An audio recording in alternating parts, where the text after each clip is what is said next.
lab aku, maka langsung di report gitu oleh kaummu. Mau macam mana? Memang Kristen ini kalau lihat live aku Dis ya selalu kejang-kejang, kagak pernah mau waras gitu.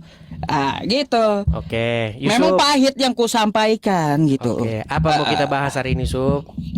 Oh, aku mau nanya. Hmm, Nanya tentang yang ada di liveku. Ya, apa itu? boleh ya. Hmm. Dis, selama ini kan aku lagi bahas tentang iblis tuh. Ya. Iblis, oke. Iya, karena dalam Kristen iblis itu sangat berjasa gitu. Ya, aku mau nanya di. Jasa. Sebentar. Iya. Satu pernyataan itu nggak boleh kita teruskan kalau belum clear. Kenapa kok baik. bisa kamu katakan iblis sangat berjasa, Sob? Iya, ya makanya aku jelaskan. Ya, Silakan. pertama, ya iblis membisikkan ke dalam hati Yudas agar mengkhianati Yesus sehingga terjadi penyalipan. Jadi penyalipan itu bukan penebusan dosa untuk Kristen, tapi rencana iblis untuk menyesatkan kalian. Tuh, ya. Saya setuju Pertama dengan jasa itu. iblis. Saya setuju dengan itu, Sob. Kalau Setuju. Sip lah. penyaliban itu rencana iblis, saya setuju. Iya. Baik ya, kau setuju itu yang kedua nih ya. Yang kedua, di 1 Korintus 5 nomor 5, di situ orang yang berdosa harus diserahkan kepada iblis. Nah, dalam nama Tuhan Yesus harus kita serahkan kepada iblis. Iblis ini buat apa? Apakah iblis menghapus dosa? Apakah iblis menebus dosa? Lalu kenapa diserahkan kepada iblis? Apakah iblis ini montirnya orang-orang Kristen gitu?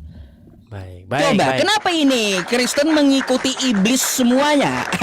Gitu. Baik. Jadi ada statementmu yang merupakan kesimpulan maksa, ada statementmu yang benar. Begini. Oh, gitu. Statementmu yang benar itu adalah bahwa penyaliban Yesus itu adalah niatan, kemauan dari si jahat atau iblis. Saya setuju dengan itu. Tetapi kalau kamu katakan bahwa iblis berjasa, itu saya tidak setuju. Saya kasih contoh begini, Sob. Umat Muslim percaya bahwa Muhammad itu syahid, betul nggak? Terus? Mati syahid, betul nggak? Terus? Oke.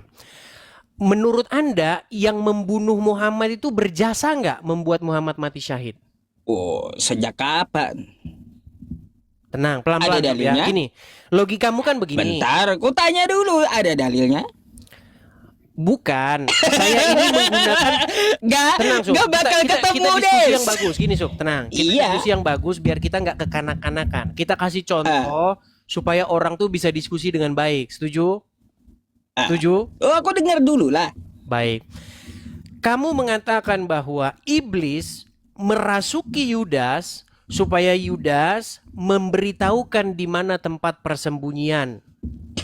Lalu orang-orang Yahudi dan para prajurit Romawi kemudian menangkap Yesus dan menyalibkannya. Saya setuju bahwa penyaliban Yesus adalah niatan dari iblis atau orang-orang jahat. Saya setuju dengan Anda. Mantap. Iya. Tetapi kalau Anda katakan bahwa iblis berjasa di dalam kekristenan, itu saya tidak setuju. Kenapa saya tidak setuju? Saya kasih contoh di dalam agama Islam.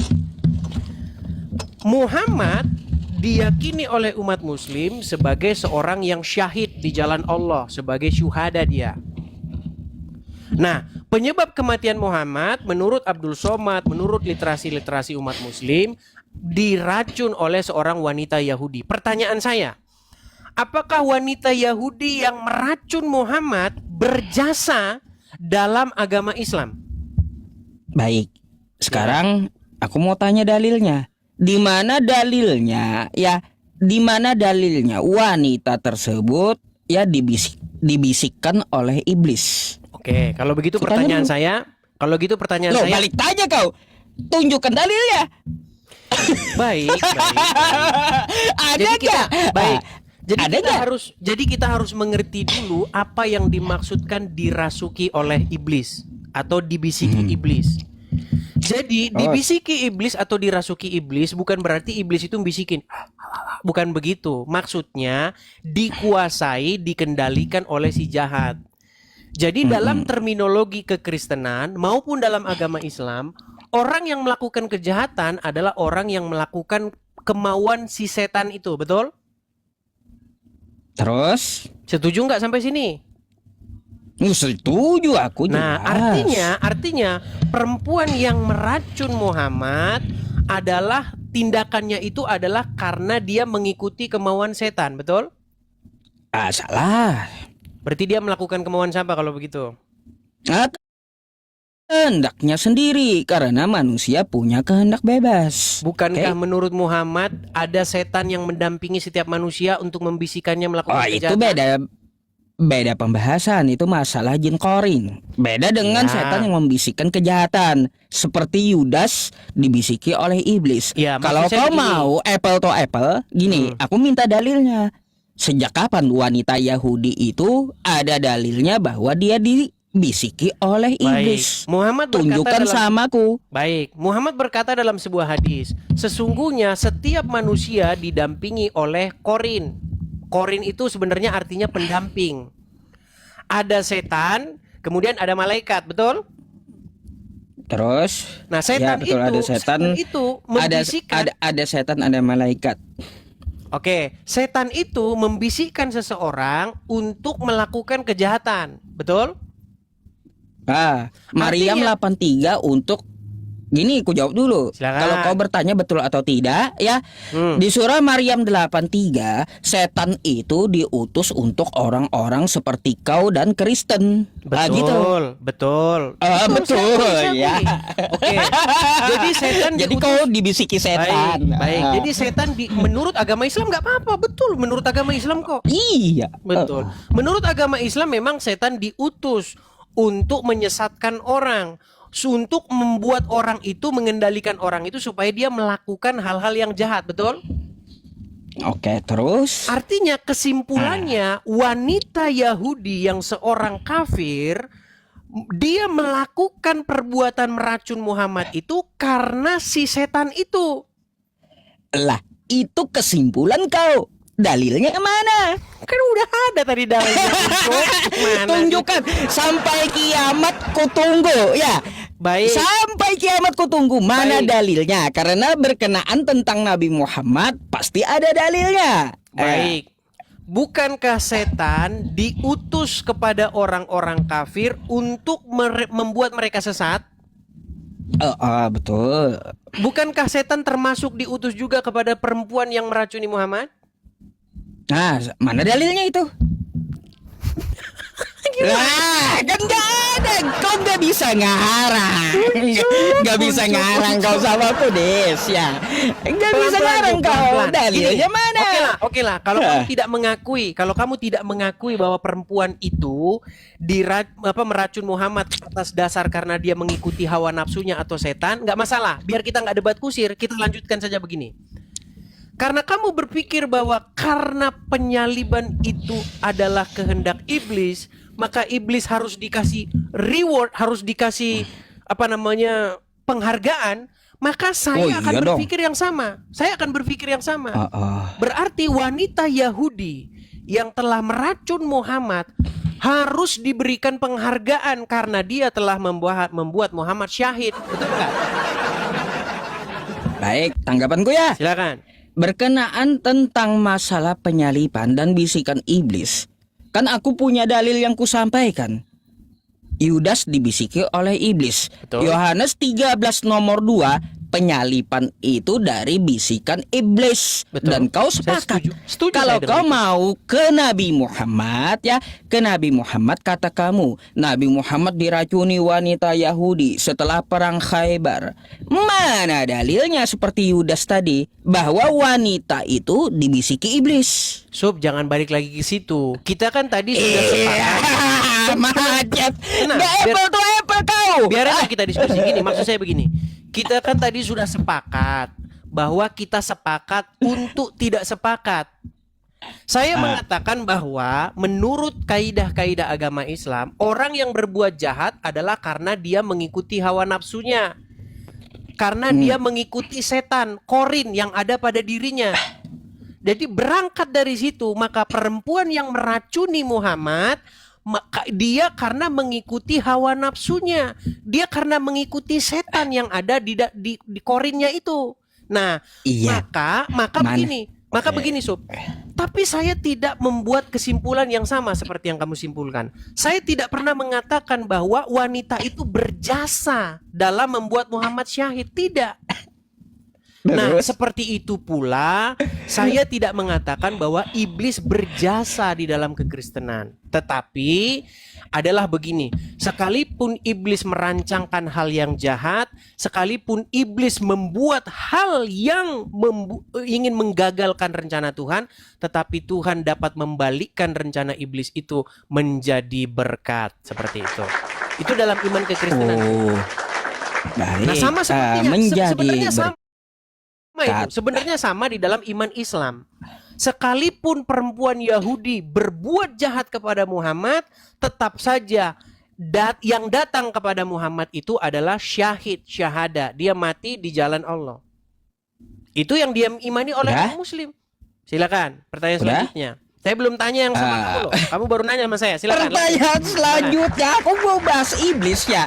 Ada dua hal ya yang kutanyakan tentang masalah iblis tadi. Ya, tanggapanku sedikit aja Dis ya. Nggak ada dalilnya wanita tersebut dibisiki oleh iblis sebagaimana ya iblis membisiki Yudas, iblis merasuki Yudas. Kan itu ada dalilnya di kitab kau.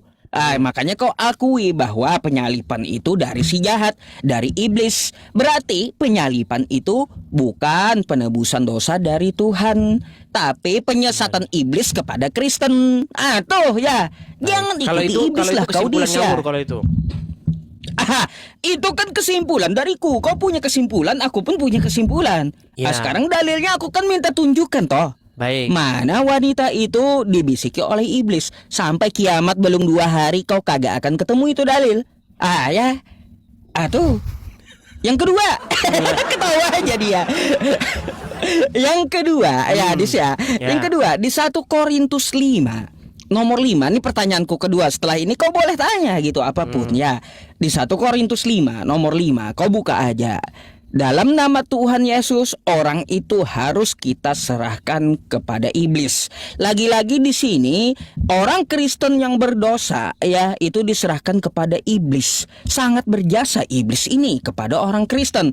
Entah orang Kristen ini mau dijadikan tumbal kah oleh iblis atau mau dijadikan sop atau kayak gimana gitu oleh iblis. Atau jangan-jangan ya kalian ini memang pengikut-pengikut iblis gitu Kristen ini. Coba kau jelaskan kenapa harus kepada iblis bukan kepada Tuhan. Silakan. Baik.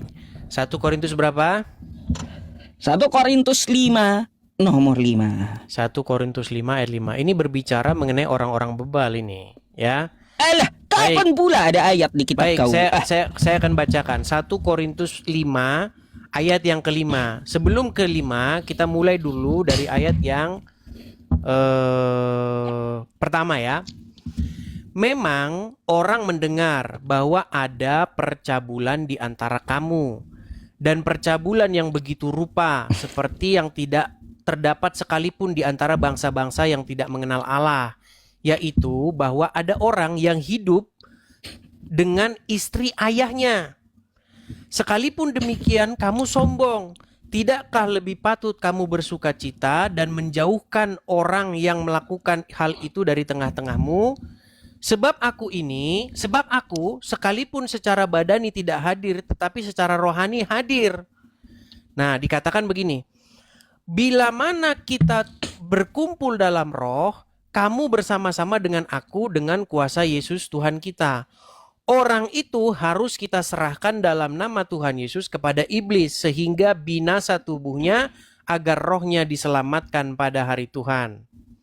Jadi ini konteksnya berbicara mengenai adanya sebuah percabulan yang sangat-sangat luar biasa di dalam tengah-tengah jemaat. Jadi maksudnya di sini supaya orang yang seperti itu diserahkan kepada iblis. Karena apa? Karena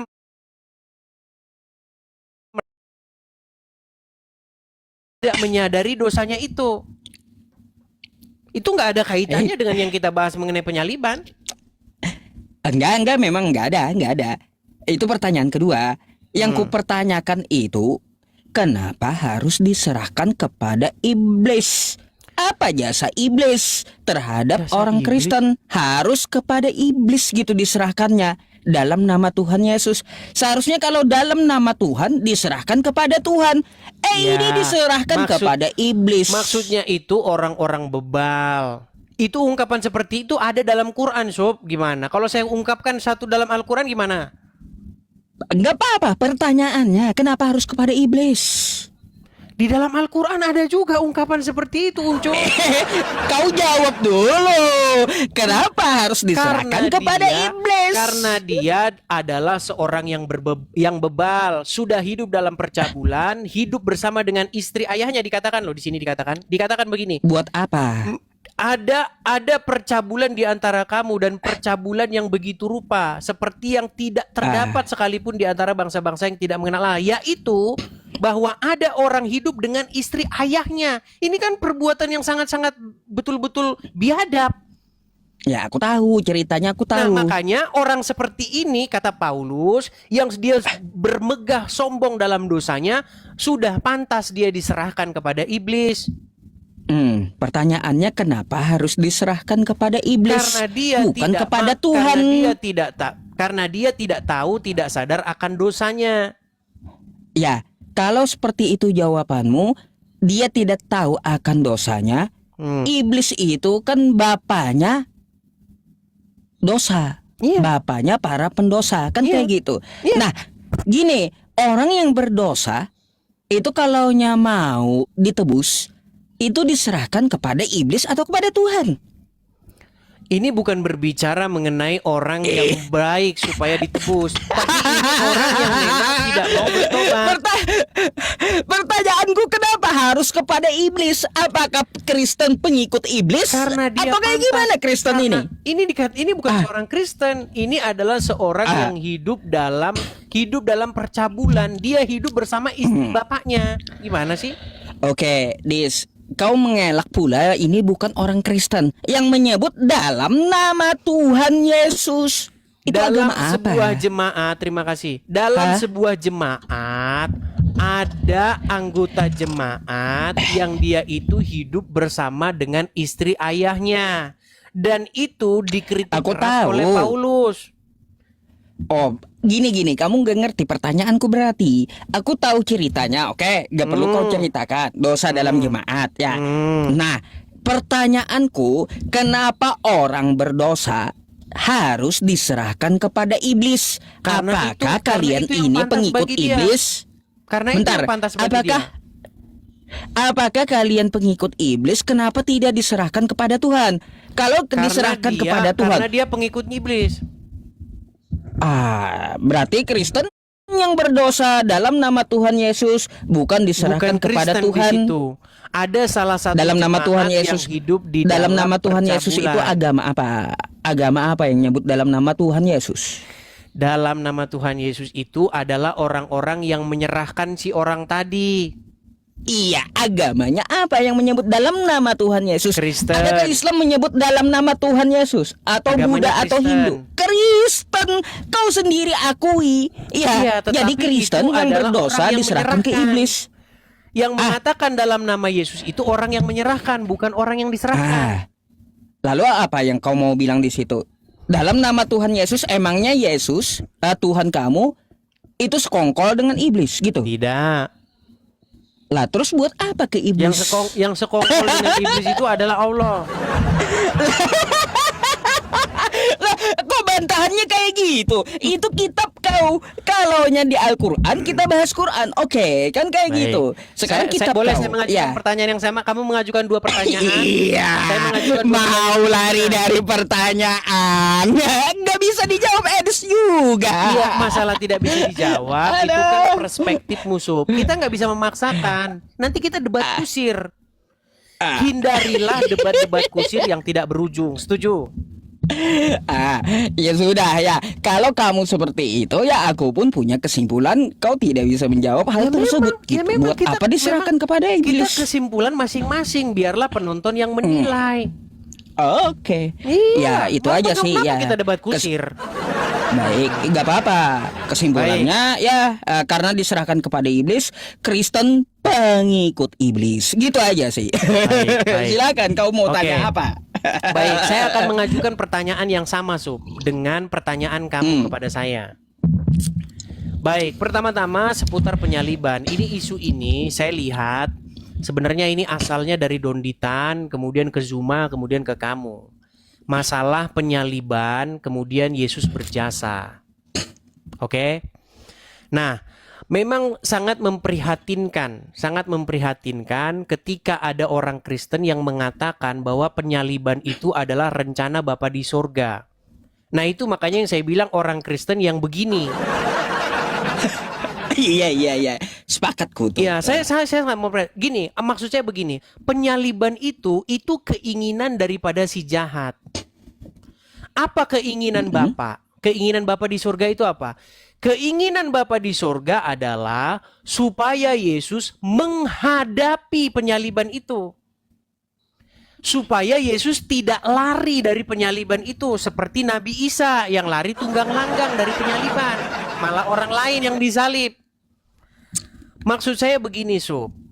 Ketika Yesus taat sampai mati, sekalipun mati disalibkan, maka itulah jalan bagi Bapa di surga untuk membenarkan Yesus.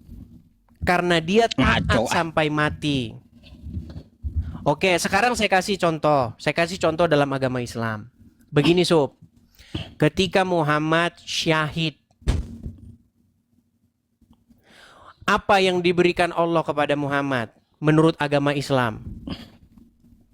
Waduh. Ketika Nabi Muhammad syahid, apa yang diberikan Allah kepada Nabi Muhammad dan umat Islam? Ya, orang yang syahid akan hidup di sisi Allah, Dis. Nah, makanya saya bilang, sekalipun orang merencanakan hal yang jahat kepada Muhammad dengan cara meracun Muhammad, tetapi tetap saja Allah membuat rencana jahat itu menjadi jalan kebaikan. Betul atau tidak? Gak salah. Oke, Aku minta dalil dulu samamu. Oke, karena gini, Dis. Kenapa aku minta dalil samamu? Kita tadi kan kamu udah, sekarang gantian saya. Boleh? Iya, gini. Dari pertanyaanmu sedikit-sedikit ya aku jawab kenapa aku selalu minta dalil. Ya, karena ada hadis, man kadzdzaba alayya muta'ammidan falyatabawwa maq'adahu minan nar.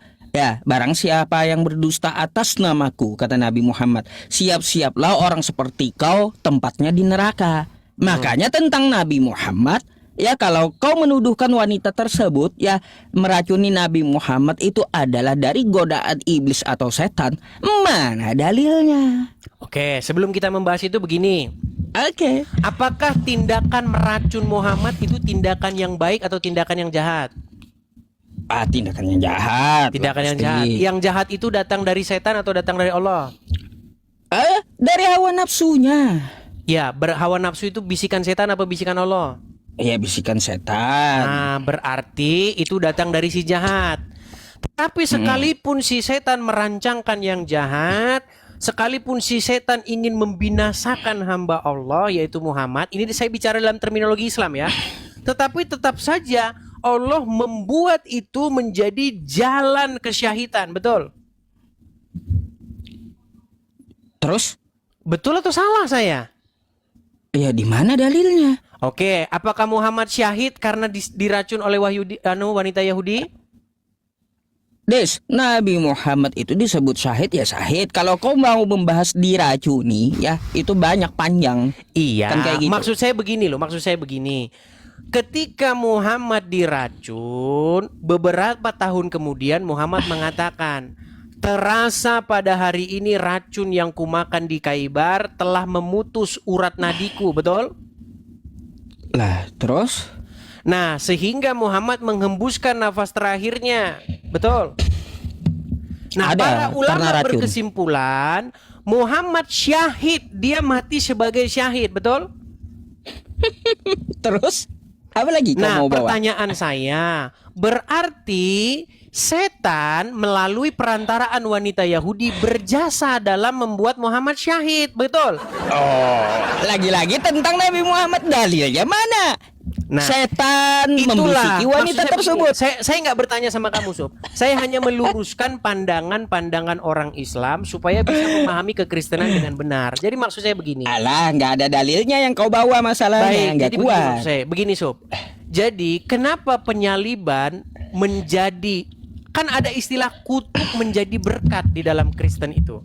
Sekalipun iblis merancangkan hal yang jahat, tetapi Tuhan akan membuat itu menjadi berkat.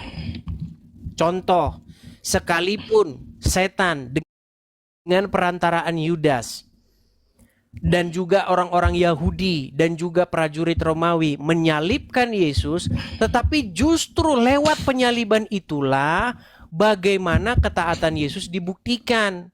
Dan oleh karena taatnya ia sampai mati, maka Tuhan mengaruniakan kepadanya segala kuasa di sorga dan di bumi. Jadi dengan jalan itulah kami diselamatkan. Ah, ngarang kau. Kok Udah ngarang? tahu penyalipan itu rencana iblis. Tidak ada kehendak Bapa di surga itu agar Yesus itu disalibkan. Saya setuju. Jangan mengikuti si jahat. Saya setuju. Makanya aku bilang dari tadi apa? Pak Kristen pengikut iblis. Di mana coba? Kenapa Anda kehendak simpulkan Bapa di Kristen surga? pengikut iblis? Ya gini, karena dia tidak melakukan kehendak Bapa yang di surga seperti Matius 7 nomor 21. Ada nggak kehendak Bapa di surga agar Yesus itu disalibkan menebus Nggak dosa? ada. Nggak ada. Nggak ada, mana dalilnya?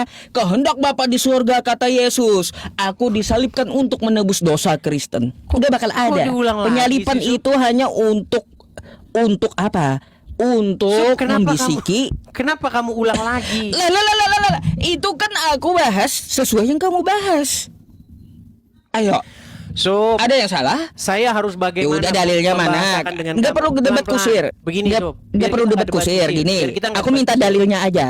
Di mana kehendak Bapa di surga agar Yesus itu disalibkan menebus dosa Kristen? Oke, di mana kehendak Allah supaya wanita meracun Yahudi? Lagi-lagi nggak ada kan, Des? Kalau nggak ada dari Tuhanmu, penyalipan itu berarti dari iblis. Banyak, makanya ku bilang Kristen pengikut iblis.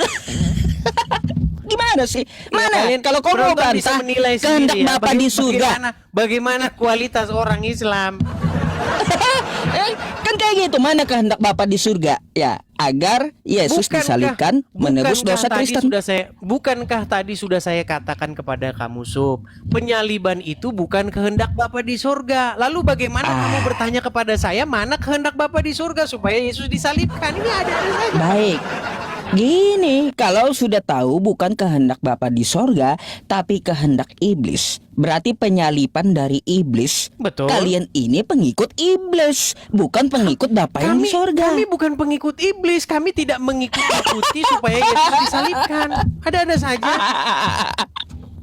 Kami tidak mengikut-ngikuti supaya Yesus disalibkan. Yang kami ikuti itu adalah ketaatan Yesus kepada Bapa. Sekalipun konsekuensinya adalah mati, sekalipun konsekuensinya adalah disalibkan. Contoh, misalnya saya taat kepada Bapa di surga.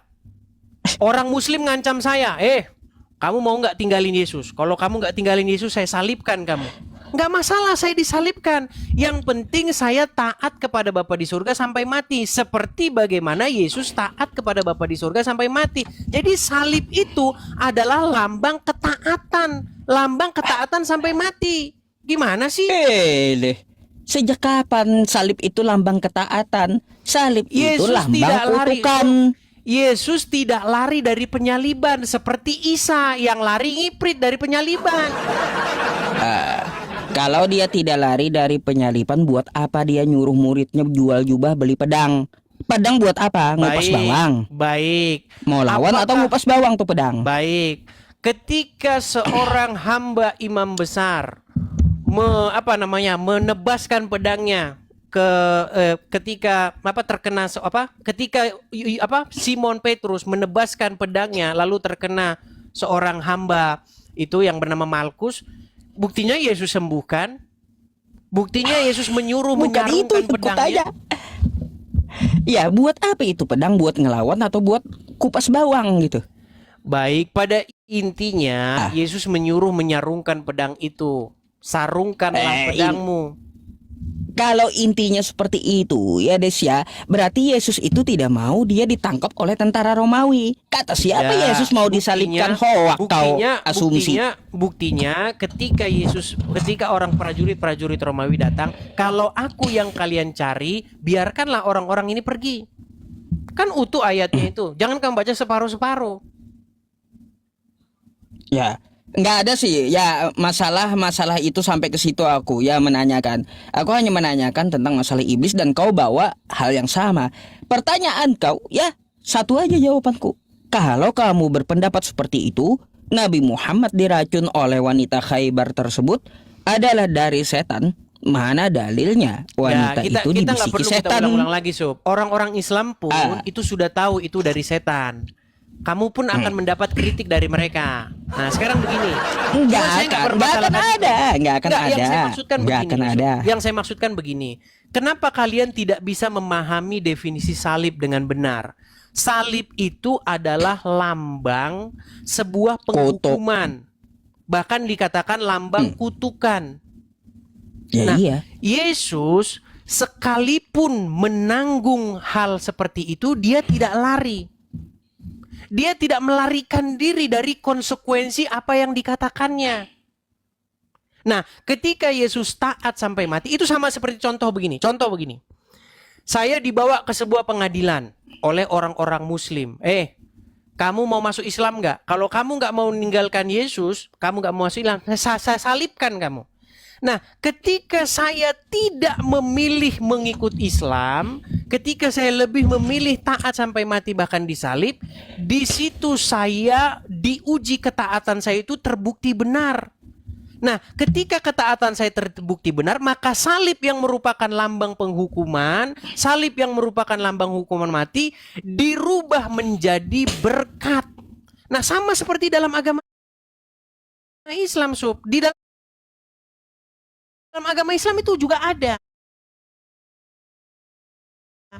Muhammad yang diracun oleh orang Yahudi, dimatikan oleh orang Yahudi, tetapi justru melalui kematian itu Muhammad mendapatkan kesyahidannya. Betul atau tidak? Nah, kalau tentang Nabi Muhammad sekali lagi, udah berapa kali aku bilang ya, kalaunya kamu berpendapat seperti itu, mana dalilnya wanita yang meracuni itu dibisiki oleh setan itu atau sudah selesai. iblis? Itu sudah selesai yang tadi. Yang saya tanyakan, betulkah Muhammad syahid karena dia mati karena diracun? Bolak-balik kau, dalilnya mana? Tentang Nabi Muhammad itu pasti perlu dalil, Dis. Kau biasa bawa hadis. Sekarang kau nggak berani bawa hadis samaku. Baik, saya akan gimana? tampilkan. Di mana dalilnya wanita itu dibisiki iblis? Bukan. Kita bukan bahas masalah iblisnya. Kita membahas mengenai benarkah Muhammad syahid karena diracun, betul? Ya, itu betul. Nabi Muhammad itu syahid. Dalilnya. Berarti. Bentar, itu ada dua juga pendapatnya. Silakan, gimana? Pendapat pertama, Nabi, ada ulama berpendapat ya racun dari Khaybar efeknya itu ketika beliau wafat, tapi wafatnya beliau bukan karena racun, tapi sebelum Nabi Muhammad itu ya wafat, beliau udah sakit lama. Jadi wafatnya karena penyakit, bukan karena racun. Yang kedua, pendapat dari ilmu kedokteran. Racun itu paling lama efeknya 1 minggu. Kagak ada racun itu efeknya sampai 4 tahun. Itu menurut ilmu kedokteran. Memang ya aku akui Nabi Muhammad itu ada mengeluh. Ada mengeluh sebelum beliau wafat, racun di Khaybar terasa kan kayak gitu. Terasa efeknya sampai beliau mau wafat. Tapi bukan berarti Nabi Muhammad itu ya beliau meninggal karena racun. Tapi memang sudah umurnya, berdasarkan ketetapan Allah, semua manusia pasti akan mati. Kullu nafsil dha'iqatul maut. Gitu. Sudah? Bukan karena racun, memang karena umurnya udah habis. Sudah? Dah? Baik. Jadi begini maksud saya, Sub. Penyebab orang mati karena apa? Itu adalah keterangan dari orang tersebut. Saya heran kenapa malah ulama yang menyimpulkan sebab kematian Muhammad. Dengarkan. Muhammad sendiri mengatakan dia itu karena racun. Perhatikan. Perhatikan ya.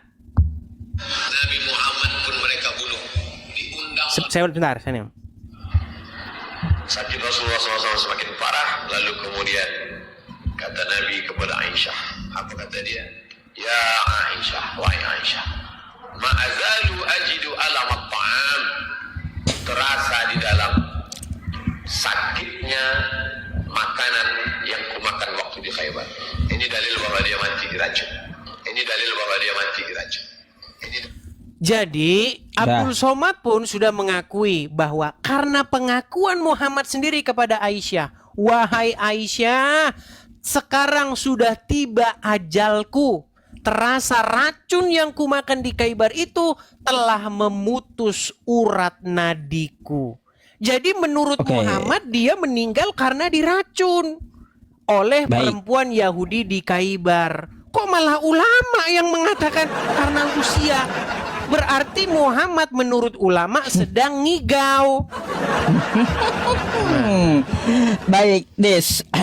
Jadi apa yang dibawakan oleh Ustadz Abdul Somad tadi yang kau tunjukkan kepadaku itu riwayat Ibnu Mas'ud. Aku pun tahu ya. Ini adalah hadis ya. Meskipun tidak ada hadis dari Ibnu Mas'ud, Nabi Muhammad itu tetap akan wafat. Karena menurut Allah Subhanahu wa taala berfirman dalam Quran, kullu nafsin dha'iqatul maut. Semua pasti mati gitu. Mau diracun atau kagak, semuanya pasti mati. Ya, penyebab kematiannya? Ya sudah, penyebab itu ketentuan, Karena bukan racun, ketetapan. Ketetapan. Nah, ketentuannya seperti apa? Ada yang karena sakit, ada karena dibunuh, ada karena kecelakaan. Karena Kalau diracun, kita lihat betul. dari Nabi Muhammad ya, Nabi Muhammad mengeluh seperti itu akan bertentangan dengan ilmu pengetahuan kedokteran. Berarti Muhammad gimana? salah ketika mengatakan.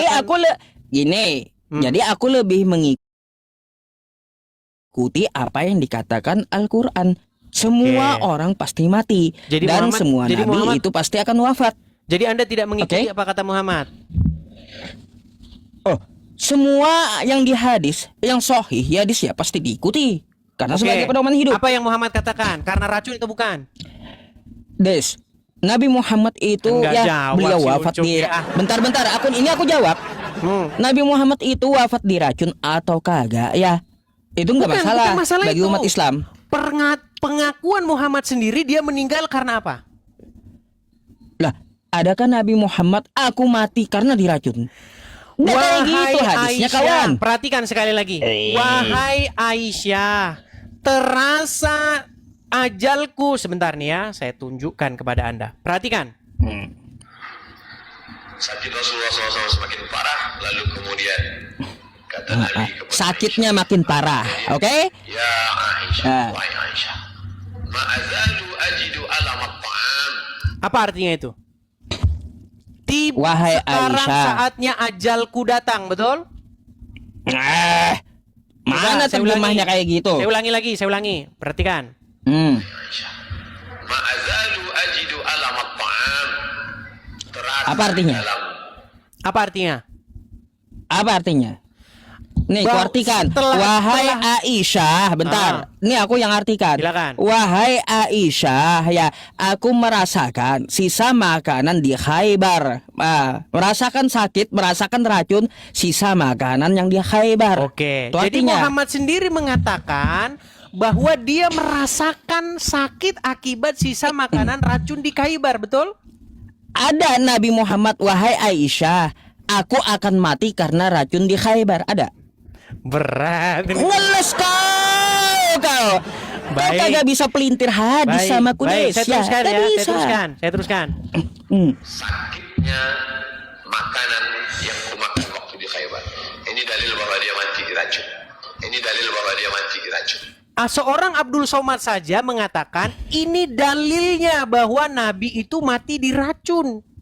Nah, itu pendapat pertama Ibnu Mas'ud itu hadisnya. Oke, artinya ada yang setuju bahwa Muhammad mati diracun, setuju? Iya, Oke, ada kita nggak pendapat bahas seperti itu. itu. Kita nggak bahas Bukan, itu. bukan, Sedikit, bukan Yusuf. ada yang setuju. Kita nggak bahas itu. Yang kita bahas begini. Sekalipun Muhammad mati karena diracun, tetapi kematian itu malah menjadi jalan bagi dia menuju kesyahidan. Betul?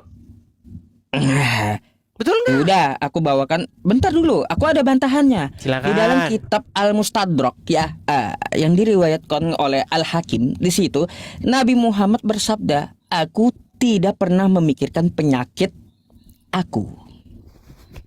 Ayo, gimana? Artinya apa? Racun, bentar. Racun yang dirasakan beliau bukan penyebab beliau wafat. Tuh di kitab Al-Mustadrak.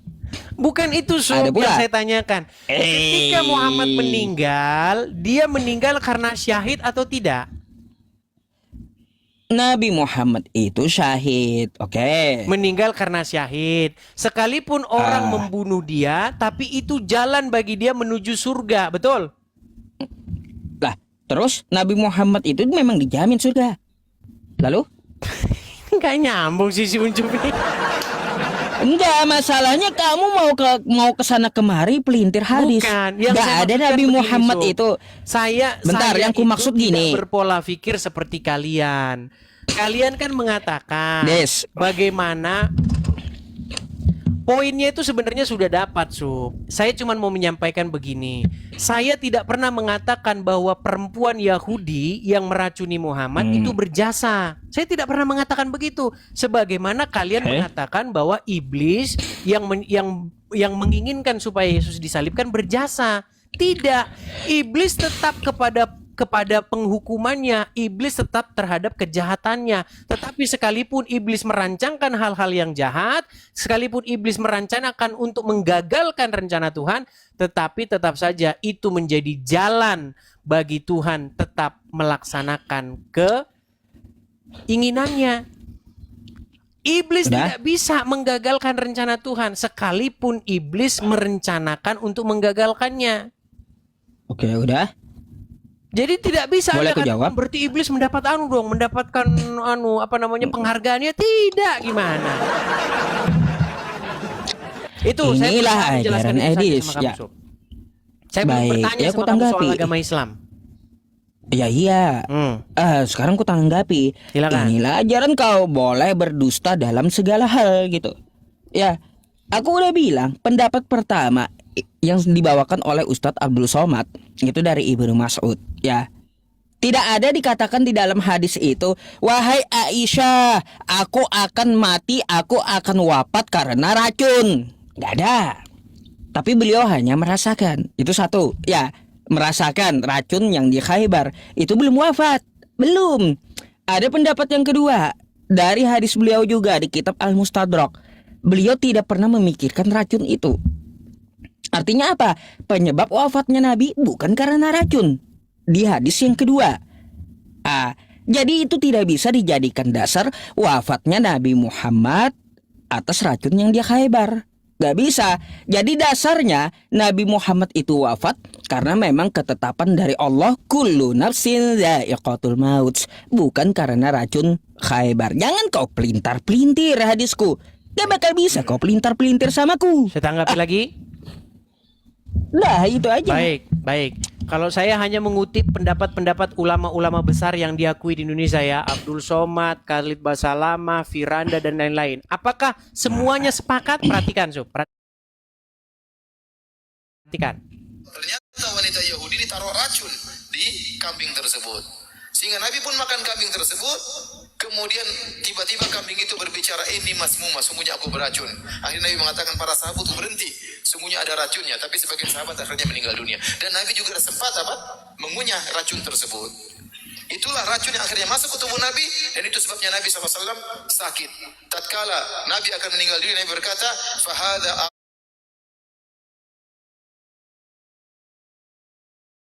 berputus gara-gara racun tersebut. Racun sangat kuat. Sampai sahabat meninggal, langsung meninggal. Nabi tidak. Karena tugas Nabi belum selesai. Udah, Des. Kata para ulama, di antaranya Ibnu Abbas, Ya, kenapa Nabi SAW meninggal gara-gara racun? Karena Allah ingin menganugerahkan kepada Nabi mati syahid. Ya, oleh karena Nabi meninggal dengan sebab racun tersebut. Tuh, jelas. Jelas. Jadi menurut kesimpulan para ulama, Allah ingin supaya dengan jalan racun itu Muhammad masuk kepada syahidnya. Saya bisa memahami itu kok. Bisa saya pahami itu. Des, aku tampilkan ayat Quran boleh? Silakan. Nih ya. Quran nih ya, kamu buka nanti. Quran surah Al-Maidah ayat 67 nih ya. Tentang Nabi Muhammad ya. Aku tunjukkan sama kau. Silakan. Nih. Tentang Nabi Muhammad di dalam Quran. Nih. Ya. Apa kata Allah? Wallahu ya'simuka minan nas. Allah akan melindungi Nabi Muhammad dari gangguan manusia. Artinya apa? Ya, hadis tentang Nabi diracun akan bertentangan dengan apa? Dengan ayat Quran. Nih ya, Allah memelihara kamu dari gangguan manusia. Ya, tentang Nabi Muhammad nih ya, hai Rasul.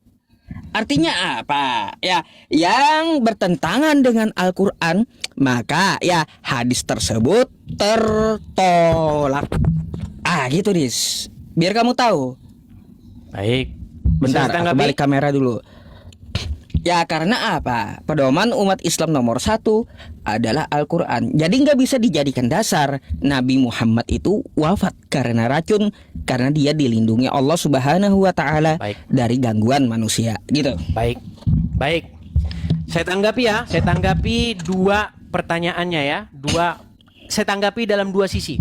Pertama, kalau Anda sendiri mengatakan bahwa hadis itu bertentangan dengan Al-Quran, maka hadis itu harus ditolak. Berarti kesimpulannya betul yang saya bilang, Sob. Selama ini saya gaung-gaungkan itu, Sob, kepada seluruh umat muslim. Jikalau orang muslim sungguh-sungguh mau membaca hadis, mau mempelajari hadis, maka tidak dalam waktu lama lagi seorang muslim akan membuang hadis itu ke tong sampah. Kenapa? Kenapa seorang muslim wajib membuang hadis ke tong sampah?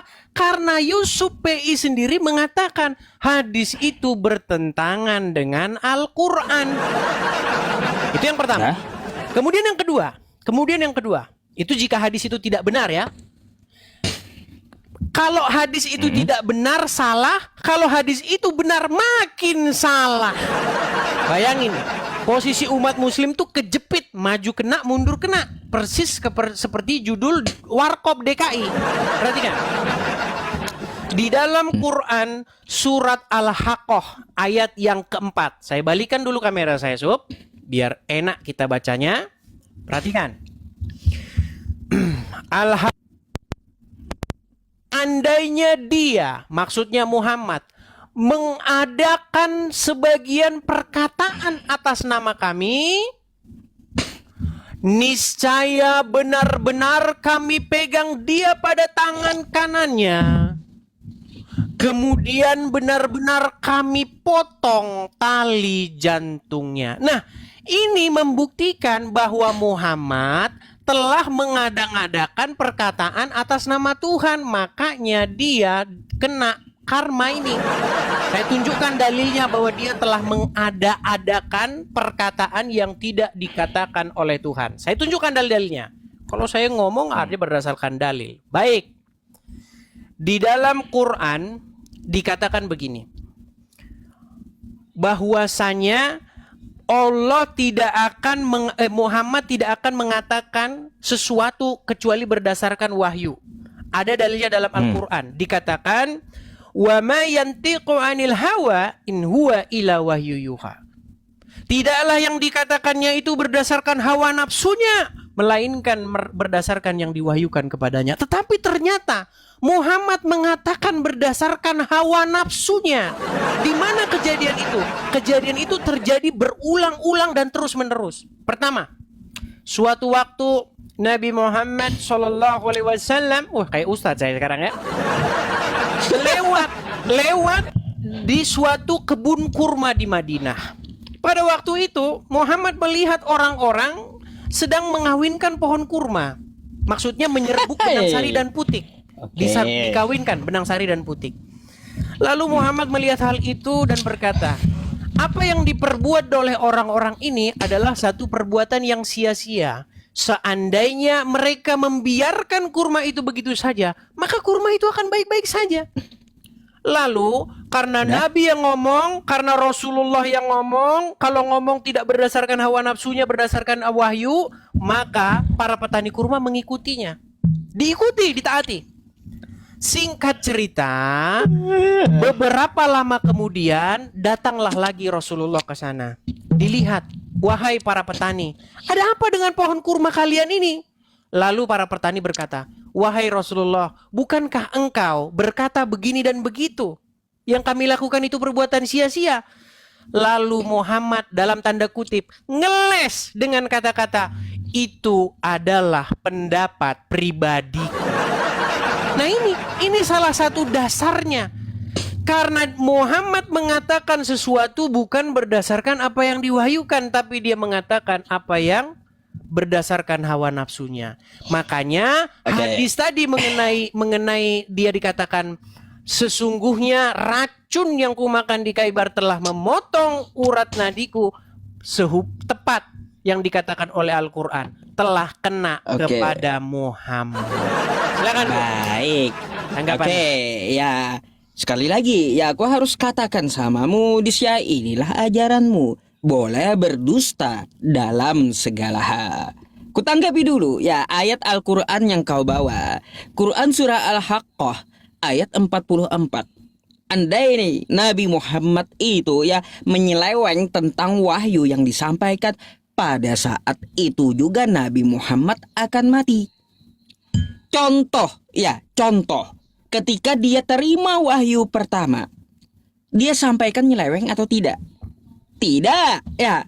Andai dia menyeleweng menyampaikan wahyu yang pertama, pada saat itu juga akan mati. Bukan berarti dia mati karena racun. Itu yang pertama, ya.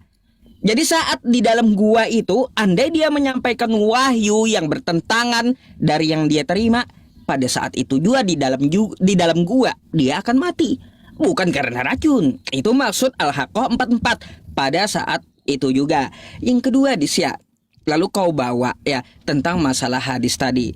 Lagi-lagi yang kau sampaikan tentang hadis kurma, kamu kagak paham hadis rupanya. Hadis itu bukan perkataan Tuhan. Bukan, hadis itu adalah perkataan perbuatan dari Nabi Muhammad dan persetujuan. Gak ada dikatakan orang bertanya kepada Nabi Muhammad, firman Tuhan datang.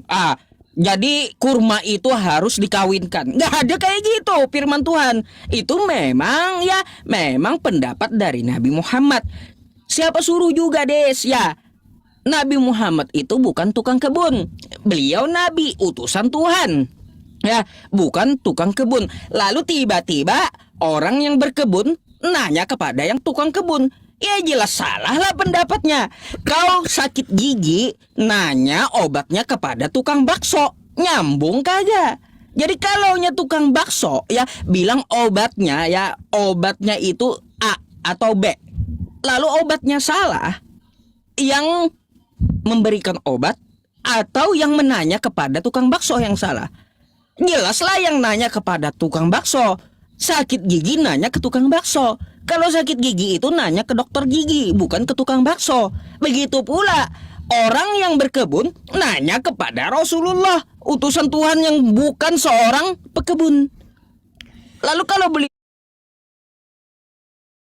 berpendapat salah, yang salah siapa? Nabinya atau tukang kebunnya? Siapa suruh nanya kepada bukan tukang kebun? Itu mikir gitu. Ya, dah itu aja jawabanku, gampang kali ku jawab. Itu anak SD juga bisa jawab. Saya jawab? Gitu. Saya jawab? Baik, saya jawab ya. Ini memang nih. Baik. Ayo, mana? Ayo coba. Inilah yang saya bilang teman-teman. Maka memang sesungguhnya umat muslim itu sudah diprank oleh Nabi Muhammad, Sob. Kenapa saya katakan diprank? Begini. Jelas-jelas Muhammad itu bukan seorang tukang kebun. Dia tidak Iya. ngerti masalah perkebunan. Lalu kenapa dia membuka mulutnya untuk mengatakan sesuatu yang tidak dia ketahui? Makanya saya katakan Muhammad didapati berkali-kali melanggar Al-Quran. Apa dikatakan di dalam Al-Quran? Dikatakan, janganlah kamu mengatakan sesuatu yang kamu tidak memiliki pengetahuan tentangnya. Sebab apa yang keluar dari mulutmu akan dimintakan pertanggungjawabannya. Betul? Nah, Terus? lalu bagaimana mungkin Muhammad mengatakan sesuatu yang dia tidak memiliki pengetahuan tentangnya? Tidak pernah ada Baik. dalam riwayat tersebut, Sob. Tidak pernah ada dalam riwayat tersebut petani kurma nanya. Nggak pernah. Bahkan Muhammad sendiri setelah sampai di kebun itu, dia bilang, apa yang diperbuat oleh para petani ini? Dijelaskan, mereka sedang mengawinkan benang sari dan putik. Lalu Muhammad berkata, Lalu? perbuatan itu adalah perbuatan yang sia-sia. Jikalau pohon kurma itu dibiarkan saja begitu, pohon kurma itu akan baik-baik saja tetap berbuah. Ternyata setelah saran Muhammad diikuti, malah petani kurma bangkrut. Makanya di sini jelas-jelas Muhammad satu, dia mengatakan sesuatu bukan berdasarkan wahyu Allah. Padahal ayat Al-Quran jelas mengatakan, wa ma yantiqu anil hawa in huwa ila wahyu yuha. Oke, Tidaklah yang sepakat diucapkan. aku. Sebentar, biar saya selesaikan. Ini udah mulai panas nih. Panas nih. Apa yang Baik. panas? Sepakat aku. Kemudian begini, Sob. Kita dapati lagi Muhammad berkali-kali mengatakan sesuatu berdasarkan hawa nafsunya. Pertama, di dalam surat At-Tahrim ayat yang pertama, Muhammad disebutkan mengharamkan apa yang halal. Dia bersumpah loh. Dia bersumpah, ada dua tafsiran. Pertama mengenai madu. Di dalam riwayat dikatakan Muhammad tuh makan madu, minum madu di rumahnya Zainab. Ketika Muhammad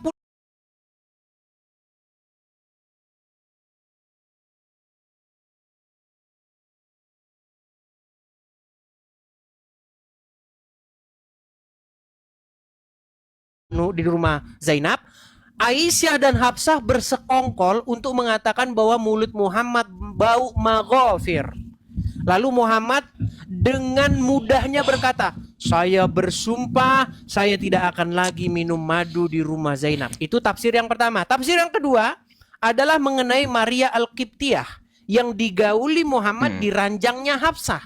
Ketika Hafsah melihat Muhammad menggauli Maria Al-Qibtiyah di ranjangnya Hafsah, Hafsah berkata, wahai Rasulullah, teganya engkau berbuat itu kepadaku dan di ranjangku. Maka Muhammad bersumpah, demi Allah, saya haramkan Maria Al-Qibtiyah mulai saat ini. Lalu turunlah surat At-Tahrim ayat yang pertama. Wahai Nabi, mengapa engkau haramkan sesuatu yang dihalalkan bagimu? Engkau hendak menyenangkan hati istri-istrimu. Lalu Allah membebaskan kamu dari sumpahmu. Pertama, pernyataan Muhammad bertentangan dengan apa yang diucapkan dia kepada seorang yang bernama ketika seseorang itu menulis segala sesuatu yang ditulis oleh Muhammad. Ada seseorang yang selalu menulis ucapan Muhammad, ditulis. Lalu orang Quraisy mengkritik dia. Dikatakan begini, wahai fulan, mengapa engkau menulis segala sesuatu yang dikatakan Muhammad? Bukankah dia itu adalah seorang manusia biasa yang terkadang berkata dalam keadaan senang, terkadang berkata dalam keadaan marah? Lalu Muhammad menunjuk mulutnya dengan berkata, demi Allah, demi zat yang berada demi zat yang jiwaku berada dalam genggaman tangannya, tidak keluar darinya kecuali kebenaran. Muhammad berkata, tidak keluar dari mulut Muhammad kecuali kebenaran. Ternyata Allah menegur Muhammad atas apa yang keluar dari mulutnya. Petani kurma gagal panen akibat apa yang keluar dari mulutnya. Nah, inilah dasarnya tadi bahwa Muhammad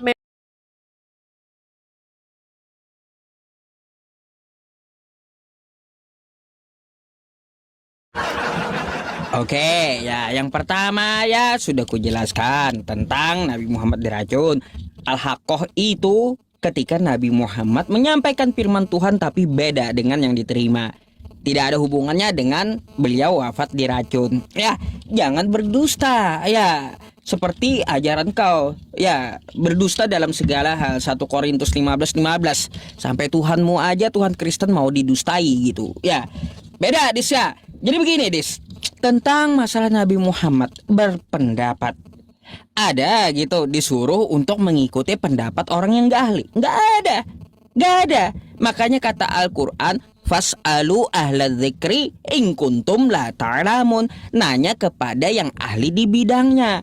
Kalau yang bukan ahli di bidangnya berpendapat, maka kau ikuti pendapat itu. Bisa saja pendapat itu salah. Contoh ya, kau bukan bidangnya ahli dalam agama Islam. Jadi mengikuti semua omongan kau, pendapat kau, maka akan sesat sendiri gitu. Jadi orang buta mau menuntun orang buta. Pantas Kristen yang ikut Anda, ikut kamu di semuanya. Kamu terjun ke jurang, Kristen lainnya juga terjun ke jurang. Kamu ke neraka, semua Kristen masuk neraka. Jadi kayak gitu. Siapa suruh kan mengikuti pendapat kamu yang bukan ahli dalam agama Islam?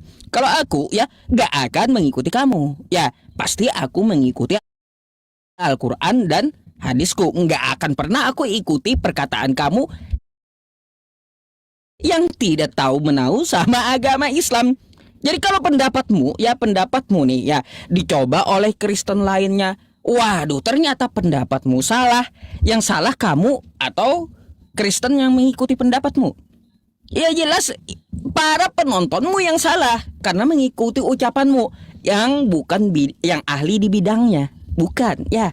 Jadi seperti itu pula hadis tentang masalah kurma. Nabi Muhammad hanya berpendapat, nggak ada juga disuruh untuk mengikuti pendapat tersebut.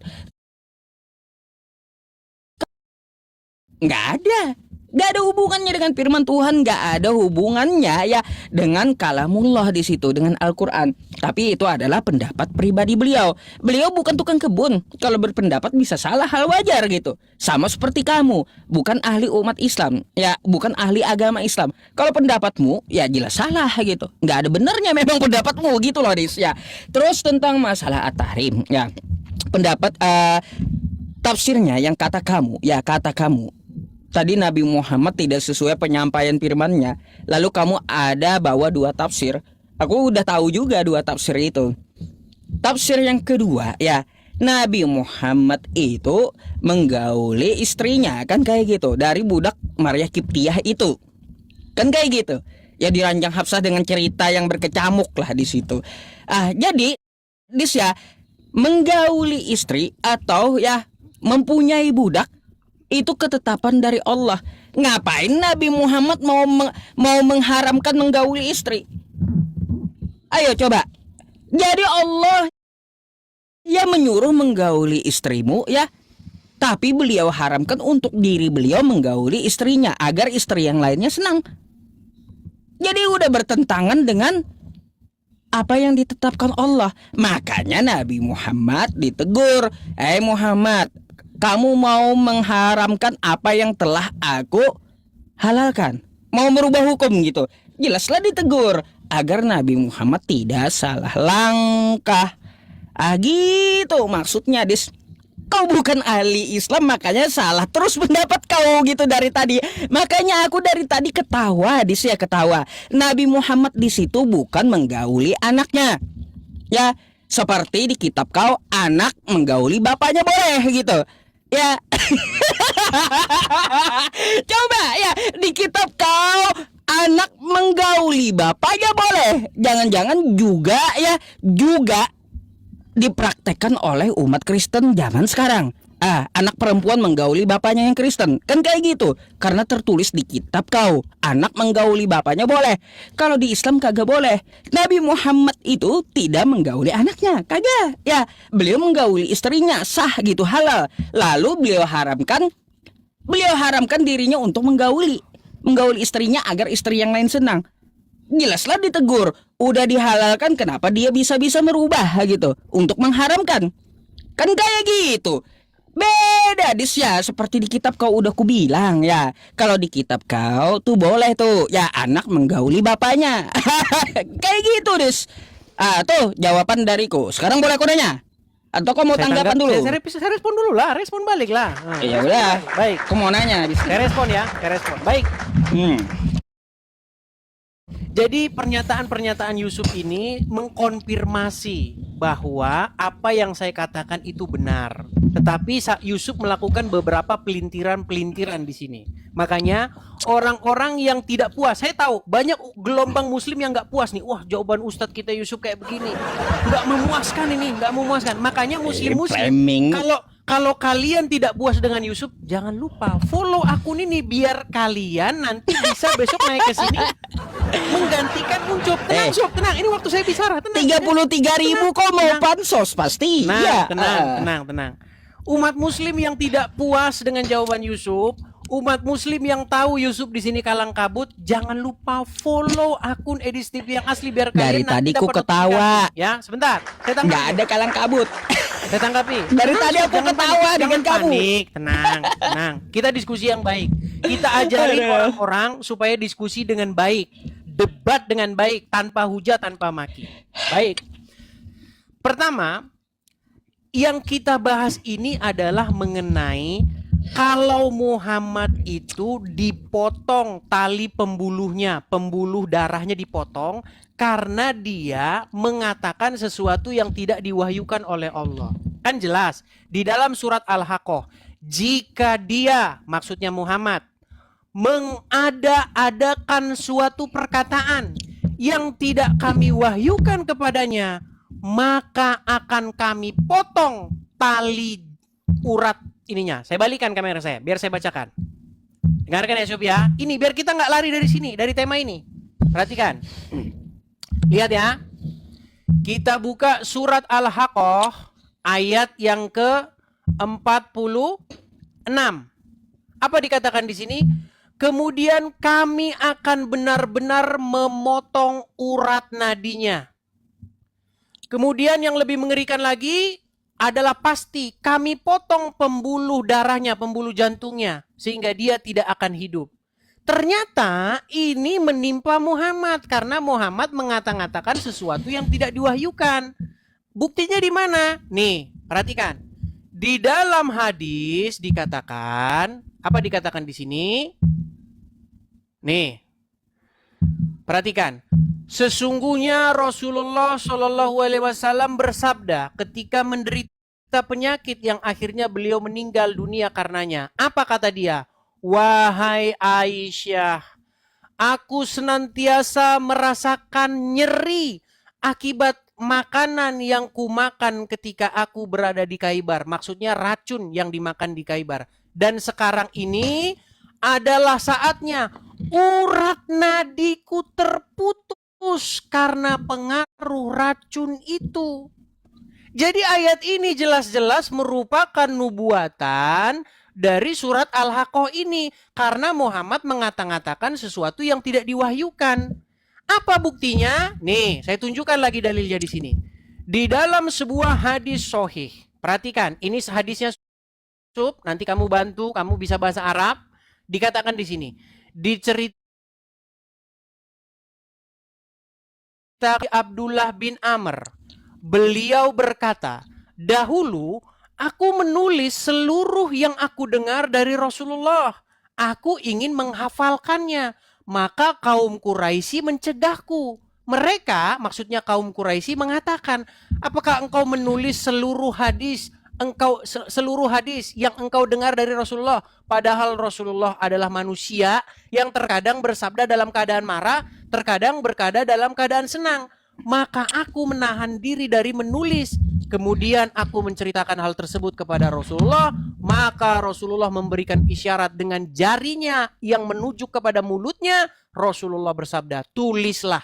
Demi zat yang jiwaku berada dalam genggamannya, tidaklah keluar darinya, dari mulut Muhammad, kecuali kebenaran. Ini saya pegang teguh, Sob.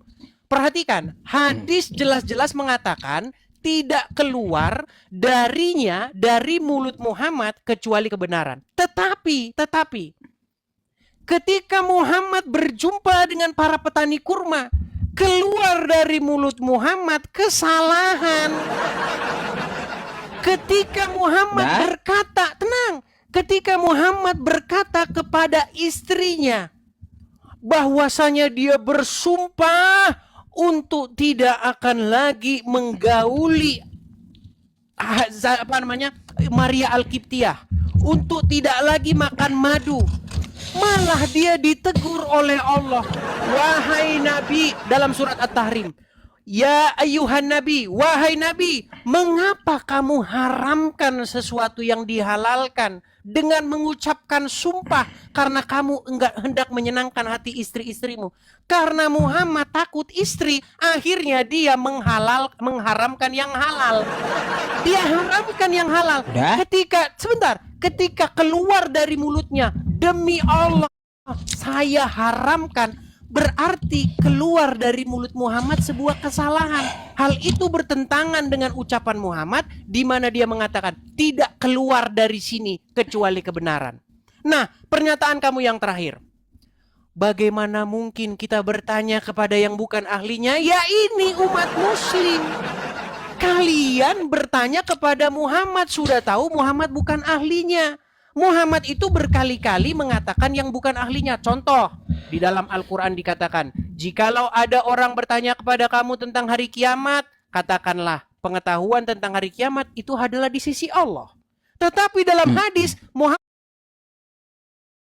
malah mengatakan kiamat hari Jumat. Berarti dia mengada-ngadakan sesuatu yang tidak diwahyukan. Kemudian yang kedua, dikatakan juga bahwasanya Muhammad itu disebutkan dalam satu riwayat ya, mengatakan sesuatu yang salah. Akibat mengatakan sesuatu yang salah itu, Muhammad meralat perkataannya. Makanya begini Sob, saya cuma mau bilang begini.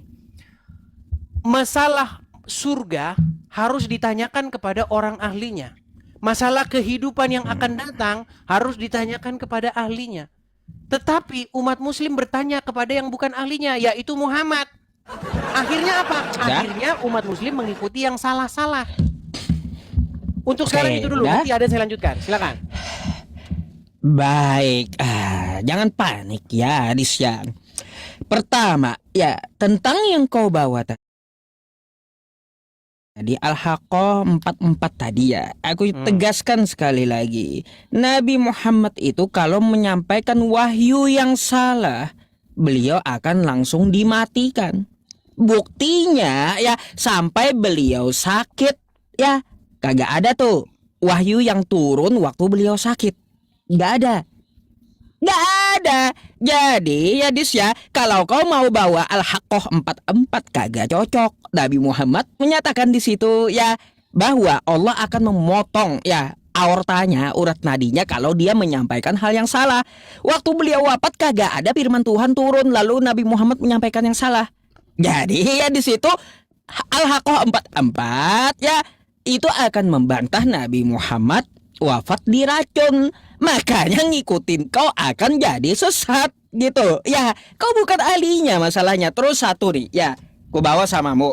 Sedikit kita baca, ya. Nih. Apa yang ku sampaikan tadi? Fakta bahwa Nabi Muhammad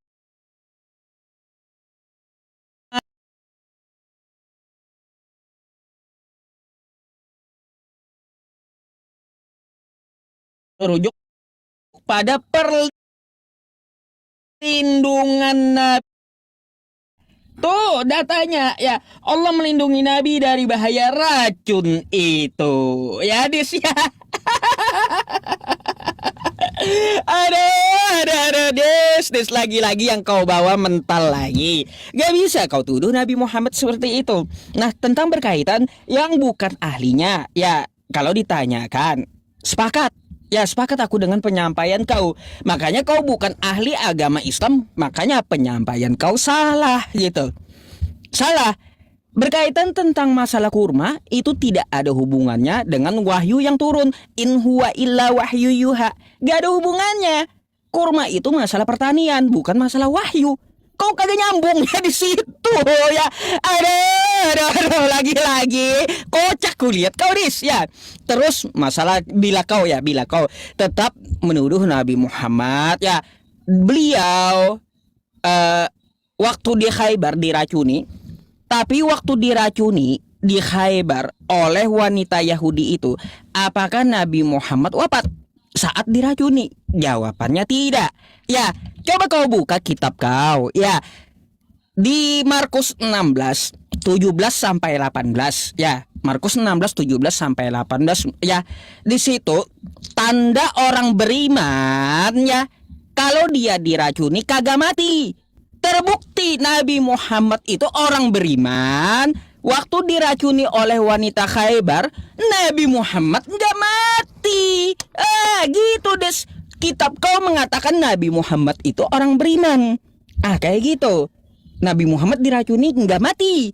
Terus berkaitan lagi ya, aku langsung ringkas saja menanggapi kau itu, gampang gitu ya. Kamu coba lihat pernyataan kamu. Katanya Al-Quran dengan Nabi Muhammad itu bertentangan.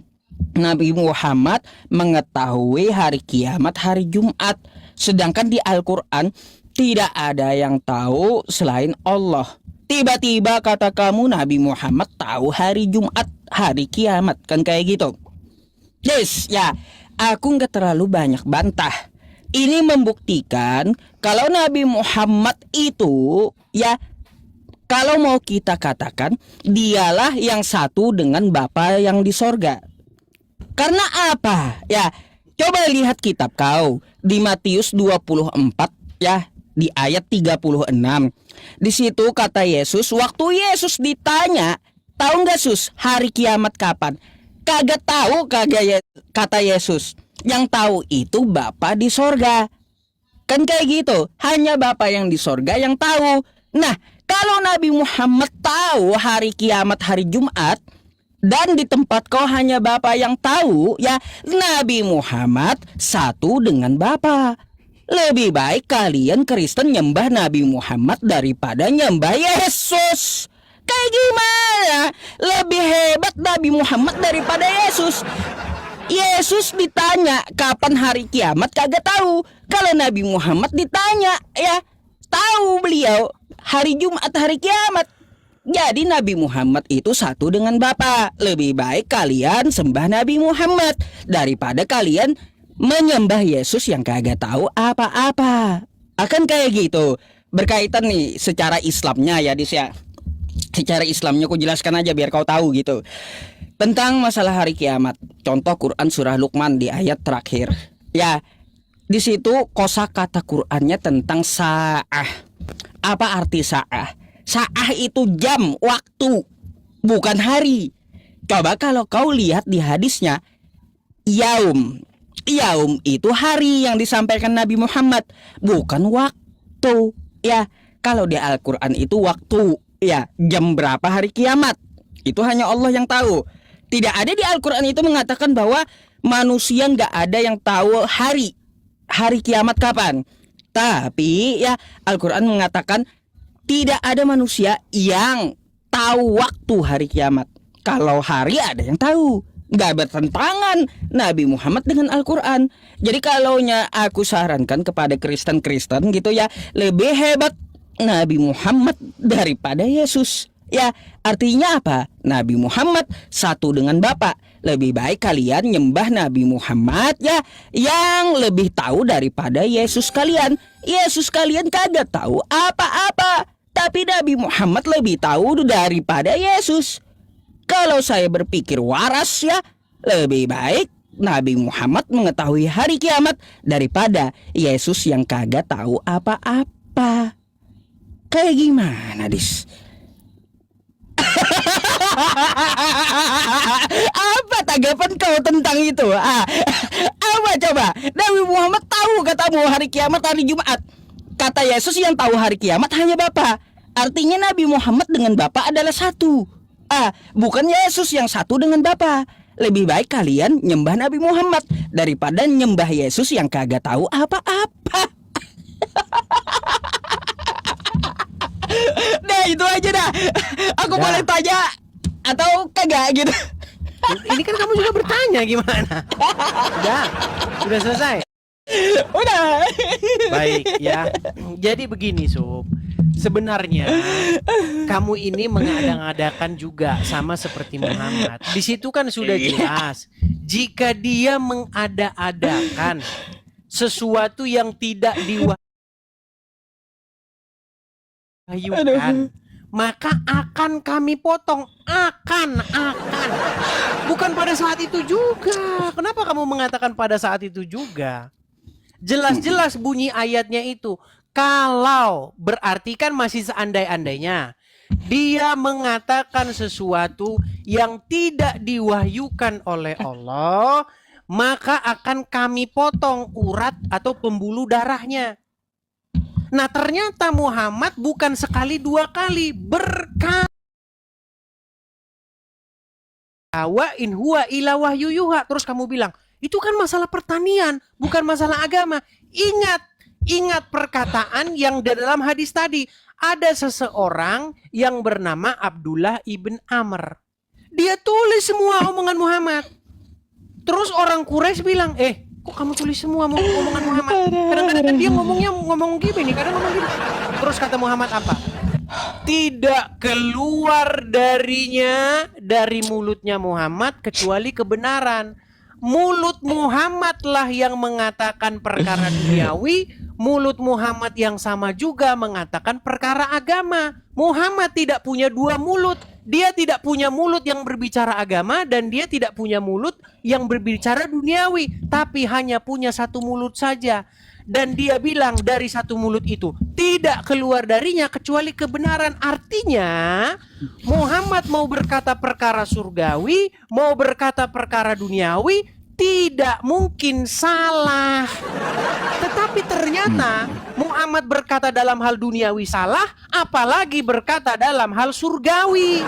Contoh, hal-hal duniawi yang dikatakan bahwa Muhammad salah. Contoh, masalah petani kurma jelas sekali diprank sama Muhammad. Dan dia melanggar ayat Al-Quran yang berbunyi, janganlah kamu mengucapkan sesuatu yang kamu tidak memiliki pengetahuan tentangnya. Itu dalam hal duniawi. Kemudian dalam hal-hal surgawi atau dalam hal-hal yang kosmik, dia mengatakan beberapa kali kesalahan. Saya tunjukkan. Perhatikan. Sebentar, saya tunjukkan dalilnya kepada Anda. Saya balik dulu kamera saya. Perhatikan. Lihat Sob ya. Apa dikatakan di sini Sob? Lihat. Di dalam surat Al-Ahzab ayat yang ke-63. Apa dikatakan? Iya, ke situ lagi. Orang-orang bertanya kepada kamu, wahai Muhammad, tentang hari kiamat.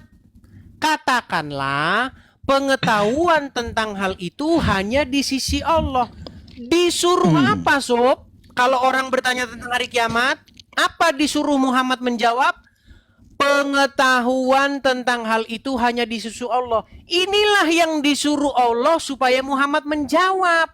Tetapi malah di dalam hadis Muhammad ngomong kiamat terjadi hari Jumat. Artinya apa? Artinya Muhammad melanggar firman Allah. Atau sebenarnya ayat ini harusnya masuk hadis, bukan masuk Quran. Nah, itu yang pertama. Kemudian yang kedua, nih, karena bukan hanya satu, ada banyak hal Muhammad mengatakan perkara-perkara surgawi yang dia salah. Perhatikan. Kau keluarkan semuanya sama aku. Baik. Aku mau Jangan tahu banyak-banyak, contohnya saja. Jangan banyak-banyak. Baik. Apalagi Sekarang coba. begini, kamu mengatakan tadi bahwasanya Muhammad, makasih Pak Agus Ibrahim. Muhammad berkata bahwa tidak ada yang keluar dari mulut Muhammad kecuali kebenaran. Muhammad berkata begini, sesungguhnya tidak ada satu amalan yang sanggup memasukkan orang ke dalam surga. Tahu nggak pernyataan Muhammad tentang itu? Apanya? Coba dulu kamu selesaikan, nanti ku potong, kamu protes pula. Baik. Muhammad pernah ditanya, wahai Rasulullah, apakah engkau sudah dijamin masuk surga? Bahkan dia mengatakan, tidak ada satu amalan yang menjamin seseorang masuk surga. Bahkan anaknya sendiri Fatimah, wahai Fatimah, ketahuilah bahwa aku tidak berkuasa melepaskanmu dari siksa api neraka. Tidak ada satu amalan pun. Tapi di ayat-ayat lain, contoh, mengucapkan kalimat syahadat, masuk surga. Sahabat dijamin masuk surga. Kemudian dikatakan di ayat lain lagi bahwa barang siapa yang begini begitu masuk surga. Barang siapa yang begini begitu. Artinya apa? Omongan Muhammad satu sama lain bercakar-cakaran. Di dalam Al-Quran dikatakan, perhatikan nih, ada satu ayat di dalam Al-Quran yang mengkonfirmasi itu semua, ya. Bahwasanya Muhammad itu dikatakan, aku tidak tahu apa yang akan diperbuat terhadapku dan juga terhadapmu. Itu ada di dalam tertulis di dalam Quran.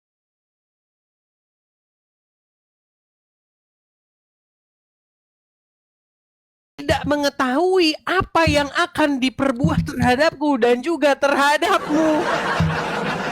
Artinya omongan Muhammad satu sama lain cakar-cakaran. Kemudian masalah perkataan Yesus keluarkan yang mengatakan, semua. masalah ini saya jawab.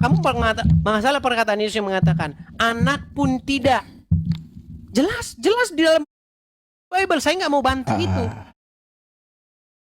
Yesus sebagai anak, posisi sebagai beranak dan diperanakan. Bagaimana mungkin kamu katakan bahwa Muhammad satu dengan Bapa? Ini pernyataanmu sudah kafir. Kamu sudah mengatakan sesuatu yang zolim. Karena kamu katakan bahwa Allah itu adalah Bapa. Ini zolim. Kemudian kamu katakan, kalau begitu lebih baik kalian itu menyembah Muhammad. Kalau kami nyembah Muhammad, kami sama seperti orang Islam. Kami hanya mau memanggil Yesus. Ya Yesus, ya Yesus. Karena Yesus hidup. Di gereja kami bernyanyi memuliakan Yesus karena Yesus hidup. Kami tidak mau seperti orang Islam yang memanggil orang meninggal di kuburan. Contoh, ketika ketika umat Islam kumpul-kumpul di jalan, lalu mereka gelar tikar, mereka berseru-seru, ya Rasulullah, ya Rasulullah, Muhammadku, dengarlah seruanku, engkau ada dalam kubur, dengarlah seruanku. Kami tidak mau seperti orang Muslim yang berseru-seru kepada orang dalam kubur. Silakan tanggapi. Meninggal. Silakan. Habis. Silakan. Amunisi kamu habis itu aja. Gak ada yang lain lagi. Silakan. Keluarkan dulu yang lain. Gak ada. Habis. Udah bingung sih. Enggak. Aku mau kasih tahu, aku mau ajarin kamu gitu ya. Tapi aku mau tanggapan dulu ya tentang masalah yang kamu sampaikan ya. Jadi gini, tidak ada aku mengatakan Nabi Muhammad itu anak Allah, nggak ada. Allah itu tidak beranak dan tidak diperanakan. Kau bukalah surah Al-Ikhlas, kan tahu kau tuh ayatnya. Ya, qul huwallahu ahad, Allahus samad. Allah itu tempat bergantung seluruh makhluk, bukan yang digantung oleh makhluk, apalagi sampai digantung oleh tentara Romawi gitu. Itu bukan Tuhan ya. Terus lam yalid wa lam yulad, dia tidak beranak dan tidak diperanakan. Aku nggak ada bilang Nabi Muhammad itu adalah anak Allah, nggak ada. Tapi aku bilang Nabi Muhammad itu lebih pantas disebut dia satu dengan Bapa. Karena apa? Sesuai kata Yesus, yang mengetahui hari kiamat itu cuma Bapa. Anak dan malaikat kagak tahu. Ya kagak tahu. Hanya Bapa yang tahu hari kiamat. Ditanya Nabi Muhammad kapan hari kiamat, ternyata tahu. Nabi Muhammad dan Bapa sama-sama tahu hari kiamat kapan. Jadi lebih pantas Nabi Muhammad disebut ya dia satu dengan Bapa, bukan Yesus. Bukan Yesus Desya. Bukan Yesus, Nabi Muhammad yang satu dengan Bapa. Lebih baik kalian menyembah Nabi Muhammad yang lebih tahu daripada Yesus. Yesus kagak tahu apa-apa. Ngapain kalian menyembah orang yang kagak tahu apa-apa dan kagak bisa berbuat apa-apa? Terus yang digantung oleh tentara Romawi. Allah itu tempat bergantung seluruh makhluk, bukan yang digantung oleh makhluk. Seperti Yesusmu yang digantung tentara Romawi, bukan Tuhan pasti. Nah gitu.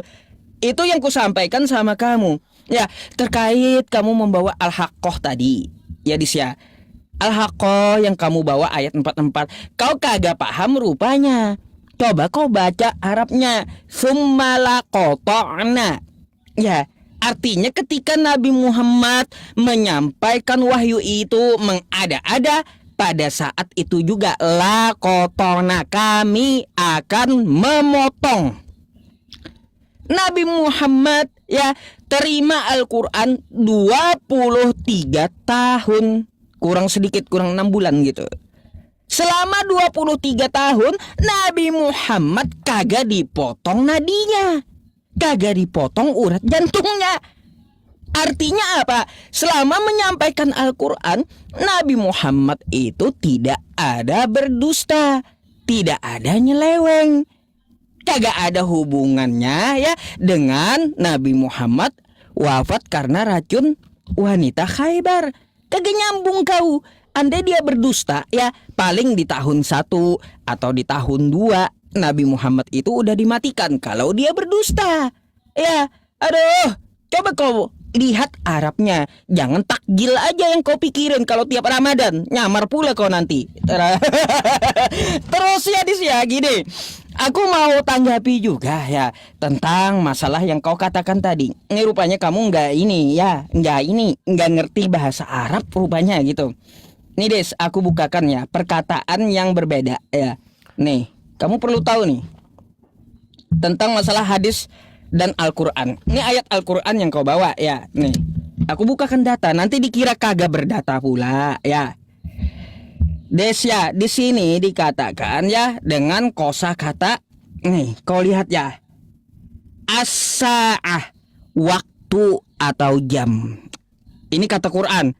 Hari kiamat itu tidak ada yang tahu waktunya atau jamnya, bukan tidak tahu harinya. Ini kosakatanya as-sa'ah ya. Lalu hadis yang kau bawa itu ya Dis ya. Ini hadis yang kau bawa. Hadis yang kau bawa bahasanya yauma, bukan as-sa'ah. Pasti kau kagak bisa baca kan gitu ya. Ya itu derita lo kan kayak gitu, karena kau bukan ahli Islam gitu. Jadi kata al-yaum ya yauma dengan as-sa'ah itu beda Dis. Bedakan. Makanya kata Yesus seperti apa di kitab kau? Nih, Matius 24:36 ya, tentang hari kiamat ya, tentang hari ya, tentang hari, ingat nih hari. Dan saat itu tidak seorang pun yang tahu, malaikat tidak tahu ya, anak pun tidak tahu, Bapa yang tahu, kata Yesus. Artinya apa? Nabi Muhammad tahu hari. Ya, hari. Jadi Nabi Muhammad dengan Bapa dia adalah satu. Lebih pantas kalian menyembah Nabi Muhammad yang tahu hari kiamat seperti yang di kitab kau. Ya, lebih baik kau nyembah Nabi Muhammad karena Nabi Muhammad lebih tahu daripada Yesus. Yesus kagak tahu hari kiamat, tapi Nabi Muhammad tahu hari kiamat. Udah, kalian nyembah Nabi Muhammad aja. Kan Nabi Muhammad dengan Yesus itu sama-sama manusia. Gitu Des. Kalau nyembah manusia juga lebih baik kalian nyembah Nabi Muhammad, karena Nabi Muhammad lebih hebat daripada Yesus. Kenapa handset kau rusak gitu ketika dengar penjelasanku? Jangan terguncang, aku tahu umat Kristen sedang terguncang gitu ya, karena Nabi Muhammad lebih tahu daripada Yesus. Nah gitu, kalau bantahan kamu Nabi Muhammad dikubur ya, sedangkan Yesus naik ke langit. Kan kayak gitu kata kamu, Yesus naik ke langit, Nabi Muhammad dikubur. Oh, Nabi Muhammad itu hidup di sisi Allah, seperti yang kau katakan syahid tadi, di Rafiqul A'la. Sedangkan Yesus kemana? Yesus naik ke langit. Yang buka pintu surga pertama kali adalah Nabi Muhammad. Kuncinya sama Nabi Muhammad. Kalau kau mengatakan Yesus naik ke langit, naik ke surga, berarti Yesus sedang melayang-layang di langit, di emperan surga, bukan masuk ke dalam surga. Nunggu Nabi Muhammad dulu bangkit, ya baru Yesus bisa masuk surga. Kan kayak gitu. Lagi pula Desya, lebih hebat Nabi Muhammad. Nabi Muhammad ada menjamin umat Islam. Semua umat Islam akan masuk surga, kecuali yang enggan. Lah kalau Yesus kayak gimana? Alih-alih mau menyelamatkan Kristen, menyelamatkan dirinya sendiri aja dari tentara Romawi kagak bisa. Alih-alih mau selamatkan kau dan Kristen, lebih baik ya Nabi Muhammad daripada Yesus. Ikuti Nabi Muhammad yang tahu daripada Yesus yang kagak bisa berbuat apa-apa, menyelamatkan diri sendiri kagak bisa, modar juga dengan tentara Romawi, ya menyelamatkan diri sendiri nggak bisa, apalagi menyelamatkan kau. Pikir gitu. Makanya ya ini pendeta Yusuf PI ya sedang ceramahi Kristen gitu, dan Edis apa itu ya yang ku ceramahi, ikuti Nabi Muhammad lebih hebat daripada Yesus. Kayak gitu, kullu ummati yadkhulunal jannah, dijamin masuk surga. Kalau Yesus kagak ada jamin Kristen mau selamatin diri sendiri aja nggak bisa, apalagi mau menyelamatkan umat Kristen. Mempe gitu deh. Sudah. Aduh, aku ngomong sama kamu ini ya Dis ya, aduh lucu-lucu aja sih gitu. Sudah belum? Sekarang aku boleh tanya nggak? Soalnya di tempatku udah setengah 12 malam. Mau lari nih. Alasan nih. Bukan. Alasan mau lari. Soalnya aku mau ini, aku nggak bisa lab malam mau ini. Lari, Uncup mau lari. Aku nggak bisa lab malam ini ya, soalnya biasanya jam 12 aku udah kena tegur gitu. Ngeles mau lari. Nggak. Kabur. Aku ini Dis mau istirahat. Lihat teman-teman ya. Bukan kabur. Lihat. Aku kan tadi udah beri kamu kesempatan, ada yang ditanggapi lagi. Aku Saya nggak nanya tanggapi. lagi. Saya Soalnya tanggapi. aku mau dengar dulu tanggapan kau. Habis itu aku mau istirahat gitu. Baik. Ini ya Oke. teman-teman ya, kalian menjadi saksi bahwa kalau saya naikin orang muslim tidak ada main bisu-bisukan, tidak ada saya keroyok-keroyokan seperti di channelnya muslim. Kalau saya naik ke channel muslim, heboh mereka.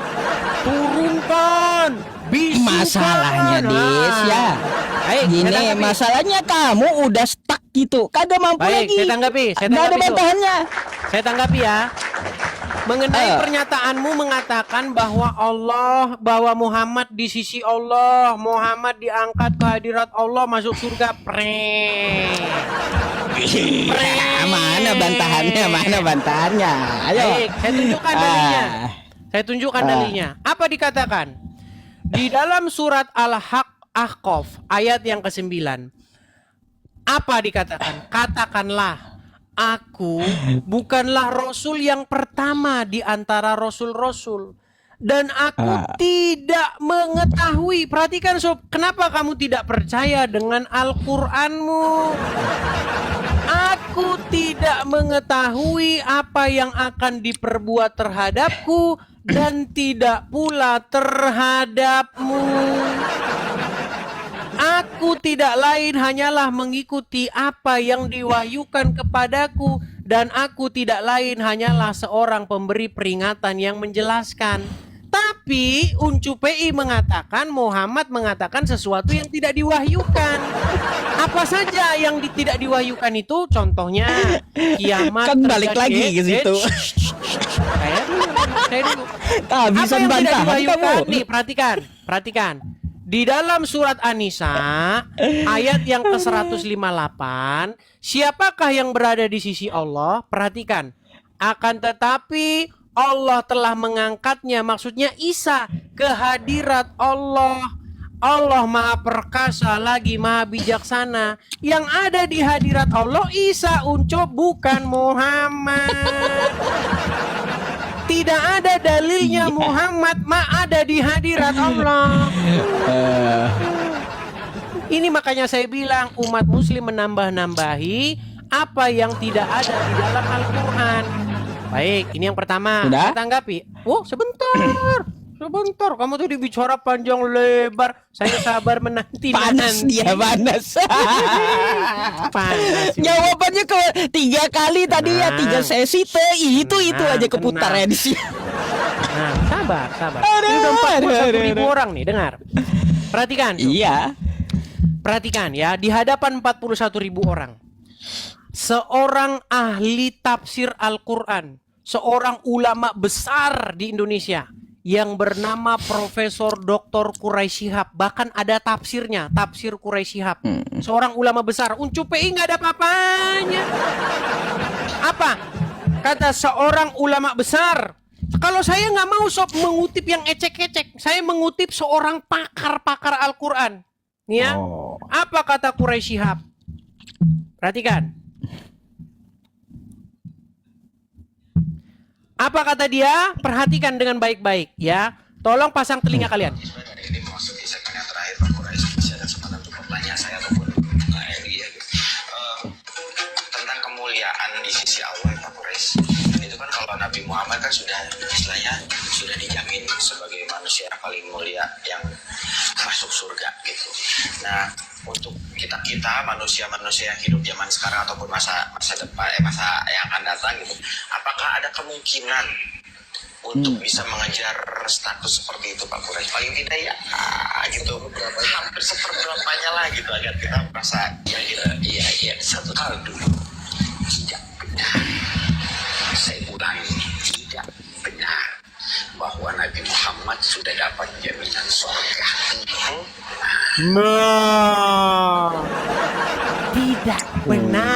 Tidak benar Muhammad dapat jaminan surga. Sesuai dengan perkataan Muhammad.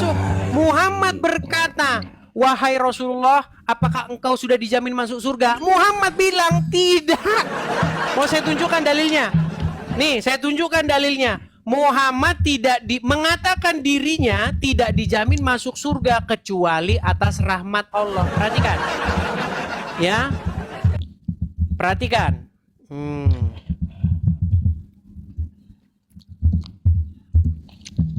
Saya tunjukkan dalilnya. Apakah Muhammad dijamin masuk surga? Ternyata tidak. Saya balikkan ya. Saya balikkan kamera saya lagi. Kalau saya ngomong ada dalilnya semua sob. Bahkan dalam Al-Quran umat muslim wajib masuk neraka. Perhatikan. Artinya Rasulullah bersabda, tidak ada amalan seorang pun yang bisa memasukkannya ke dalam surga dan menyelamatkannya dari api neraka. Tidak juga denganku. Perhatikan, tidak juga dengan pengakuan Muhammad sendiri, bahwasanya Muhammad tidak dijamin masuk surga kecuali rahmat Allah. Tetapi pernyataan Muhammad di ayat lain bahwasanya dengan mengucapkan kalimat syahadat pintu surga, bahkan tidak akan ada yang masuk surga selain dari Muhammad duluan. Makanya saya bilang sob, percaya sama Muhammad sama saja percaya kepada saya ngomong nanti muncul hati. Perhatikan sob, kata Muhammad tidak ada amalan pun yang bisa memasukkan ke dalam surga, betul? Betul? Nanti ku jawab. Tetapi pernyataan Muhammad bertentangan dengan omongan Muhammad sendiri. Jadi Muhammad berkelahi sama dirinya sendiri. Perhatikan. Man qala la ilaha illallah Muhammadur Rasulullah dakhala al-jannah. Siapa yang mengucapkan la ilaha illallah Muhammadur Rasulullah dakhala al-jannah. Semua umat Muhammad sallallahu alaihi wasallam masuk surga. Nabi yang mengatakan, datang sahabat bertanya, wa in zana wa in sarak, bagaimana kalau dia berzina? Bagaimana kalau dia mencuri? Kata Nabi, wa in zana wa in sarak, dia berzina, dia mencuri, tetap masuk surga. Berzina, pencuri, masuk surga. Berzina, mencuri, masuk surga. Makanya saya bilang sob, Muhammad kalau diperiksa di pengadilan habis dia. Karena apa yang diomongin dia bertentangan dengan apa yang diomongin dia. Jadi Muhammad ribut sama dirinya sendiri. Tidak ada satu amalan yang bisa memasukkan ke orang ke surga. di satu pihak Muhammad mengatakan orang mengucapkan syahadat masuk surga. Bahkan seorang Muhammad tidak mengerti makna tidak ada Tuhan selain Allah. Seorang Muhammad, bayangkan, pemimpin tertinggi di dalam umat Islam tidak mengerti makna syahadat. Dia memaknai syahadat itu hanya di bibir saja. Kenapa saya katakan hanya di bibir saja? Begini. Biasanya kalau orang bersyahadat itu ada konsekuensinya. Dia harus mengimplementasikan. Kalau orang mengatakan tidak ada Tuhan selain Allah, maka Allah itu harus menjadi Tuhannya. Dia nggak boleh mendengarkan perkataan selain daripada perkataan Allah. Contoh, kalau orang berzina atau mencuri, contoh Angelina Sondak, gara-gara dia mualaf terus dia korupsi. Perhatikan. Ketika Angelina Sondak syahadat, dia mengucapkan tidak ada Tuhan selain Allah. Lalu tidak lama setelah itu dia korupsi. Pertanyaan saya begini, ketika Angelina Sondak mencuri uang rakyat, siapa di situ yang sedang dia dengarkan? Dia sedang mendengarkan Allah atau dia sedang mendengarkan iblis? Karena ketika dia sedang mendengarkan Allah, maka dia harus mengikuti perkataan Allah. Makanya ketika dia mengucapkan syahadat, itu hanya di bibir saja, persis seperti yang diajarkan Muhammad. Barang siapa yang mengucapkan syahadat, dia masuk surga, sekalipun dia berzina, sekalipun dia mencuri. Makanya saya bilang, syahadat bagi Muhammad hanya di mulut saja, tidak ada implementasinya. Silakan, aku jawab ya. Jadi mau jadi kabur apa mau jadi lanjut? Baik, harus ku jawab dulu ya. Aku harus ajarin kamu dulu bentar ya. Nih, aku kasih tahu ya, aku jawab dulu tentang masalah hadisku. Ya, gampang. Aku cari hadisnya dulu ya. Yang lengkap aku carinya, karena kamu potong-potong Ustadz Abdul Somad videonya. Terus juga kamu potong-potong hadisku. Meskipun berzina dan mencuri tetap masuk surga. Salah. Kau kagak baca yang pertama dari hadis itu. Apa yang dikatakan oleh hadis itu? Ya, asalkan tidak syirik ya. Asalkan tidak syirik, jika dia melakukan dosa zina dan mencuri, yang penting kagak syirik, ya dia tetap akan masuk surga. Nah itu. Tapi hukum, bentar dulu, jangan kau potong dulu ya. Tapi dosa zina dan dosa mencuri itu tetap ada balasannya. Kau buka yang pertama hadisnya. Asal tidak menyembah, asal kamu hanya menyembah Allah, tidak menyembah manusia, meskipun kamu berzina dan mencuri tetap masuk surga. Kayak gini, maksudnya lebih bagus kamu mencuri barang orang lain daripada kamu nyembah manusia. Kalau nyembah manusia, kata hadis itu, ya syirik itu tidak akan diampuni sesuai An-Nisa ayat 48. Innallaha la yaghfiru ay yushraka bihi wa yaghfiru ma duna dzalika liman yasha. Allah enggak akan ngampuni dosa penyembah manusia. Gak akan gitu. Jadi hadis itu Des ya adalah perbandingan dosa. Lebih baik ya kamu mencuri milik orang lain daripada kau menyembah manusia. Penyembah manusia kagak akan keluar dari neraka, tapi mencuri milik orang lain ya itu akan dihukum, tapi bila hukumannya udah habis akan dikeluarkan dari neraka. Jadi kau mau nyembah manusia masuk neraka semuanya, kagak keluar lagi dari neraka, atau kau lebih baik mencuri. Mencuri keluar dari neraka, kau akan masuk surga. Kalau kau menyembah manusia, ya menyembah manusia, kau kagak akan keluar lagi dari neraka. Itu maksud hadisnya. Makanya jangan nyembah manusia, hadis gitu maksudnya. Jangan kau pelintar-pelintir Quraisy Shihab dan Ustadz Abdul Somad. Terus aku mau sampaikan kepada kamu, kata kamu Nabi Muhammad tidak dijamin masuk surga. Tidak ada seseorang itu, kata kamu ya, masuk surga itu karena amalnya. Sesuai des, ya sesuai dengan hadis yang kau baca, aku akui kagak ada ya seseorang itu masuk surga karena amal, tapi karena rahmat Allah. Sesuai hadis itu. Soalnya kayak gini des ya, ketika kamu mau masuk pintu mobil, kagak ada pakai duit. Kau banyak duit ya, kagak ada duit kau itu kau pakai, kau tempelkan ke pintu mobil. Duit tadi kau tempelkan ke pintu mobil, kagak akan kebuka itu pintu mobil. Jadi seperti itu juga, kau banyak uang, kau beli mobil, lalu ya dialer kasih kamu kunci. Dengan kunci itu kamu bisa buka pintu mobil, bukan dengan uang kau yang banyak. Begitu juga amalan itu ya bukan bisa memasukkan ke surga, tapi rahmat Allah lah yang memasukkan ke surga. Kayak gitu maksudnya. Buat apa beramal? Agar datang rahmat Allah. Rahmat Allah tadi yang akan bawa kamu masuk surga, buka pintu surga. Nih, aku jelaskan kepada kamu satu hal ya. Aku bawakan hadis.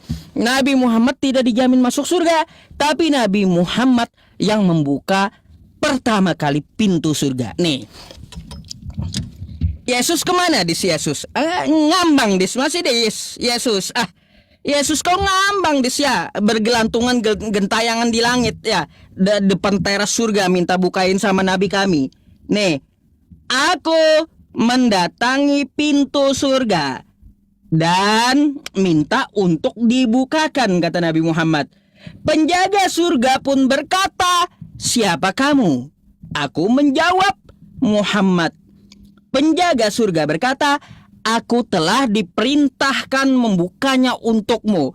Kagak ada orang sebelum Nabi Muhammad yang bisa kunci, yang bisa buka surga, termasuk Yesus. Kagak bisa ya buka pintu surga kecuali Nabi Muhammad dulu yang membukanya. Jadi Yesus kau naik ke langit itu ngapain? Gelantungan di langit atau minta-minta di teras surga? Ingat ya, Yesus pun kagak bisa buka kunci surga sebelum dibukakan Nabi Muhammad.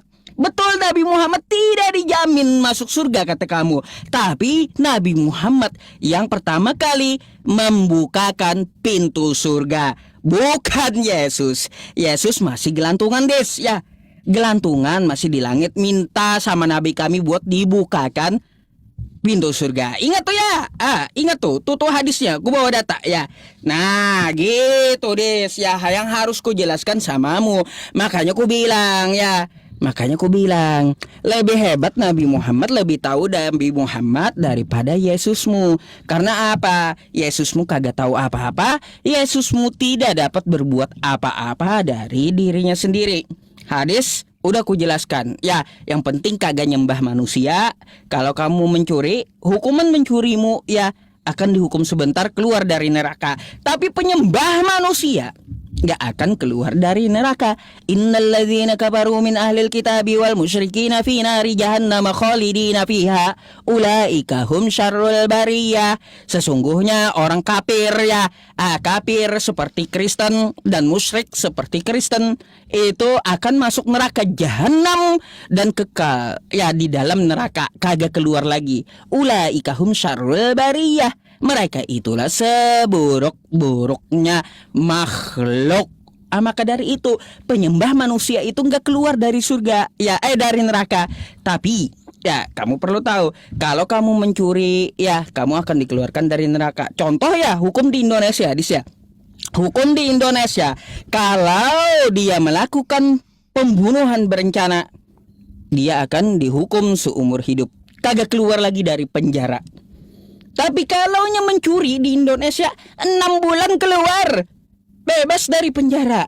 Kalaunya melakukan pembunuhan berencana, kagak keluar lagi dari penjara. Begitu maksud hadisnya.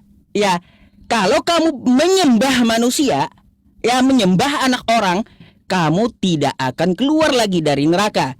Tapi kalau kamu mencuri milik orang, kamu akan dikeluarkan dari neraka. Maka dari itu, jangan nyembah anak orang yang kagak bisa apa-apa dan kagak tahu apa-apa gitu ya. Jangan terusak otak kau gitu ya. Terus tadi satu lagi yang kamu perlu tahu ya, Nabi Muhammad itu tidak dapat menyelamatkan anaknya. Kata siapa? Nabi Muhammad, kullu ummati yadkhuluna jannah illa man aba. Semua umatku akan masuk surga. Lalu kenapa Nabi Muhammad tidak akan menyelamatkan anaknya? Karena Nabi Muhammad tidak akan membela dosa, baik yang dilakukan anaknya atau keluarganya. Dia tidak akan membela dosa di hadapan Allah. Kalaunya salah melakukan dosa, tetap dikatakan beliau salah di hadapan Allah. Gak akan ditolongnya, dia gak akan membela dosa. Kayak gitu. Tapi ya, orang yang beriman yang mengikuti dia akan menjamin surga. Jadi seperti itu, aku nggak ada nanya balik ya. Soalnya aku udah bilang sama kamu tadi, aku hanya akan menanggapi. Dan ya, aku mau izin pamit, mau istirahat jam 12 malam tempatku gitu. Besok lagi aku akan kembali ya, kalau ada ya waktu. Jadi maka dari itu ya, ikuti Nabi Muhammad ya, karena selain pengikut Nabi Muhammad itu akan masuk neraka dan pengikut iblis. Gak bisa juga Yesus menjamin kamu masuk surga gitu, karena Yesus pun ya kagak bisa menyelamatkan dirinya sendiri. Oke? Dah, itu aja pesanku buat kau ya. Terima kasih dulu, selamat malam ya.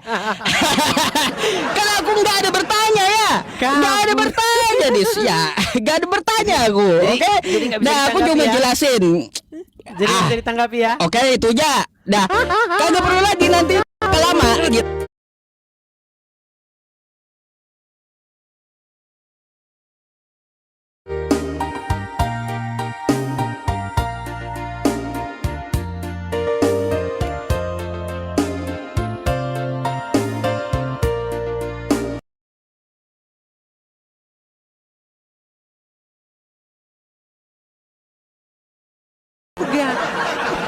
Bagaimana mungkin orang berzina mencuri itu tidak dikatakan musyrik? Apa sih musyrik itu? Menyekutukan.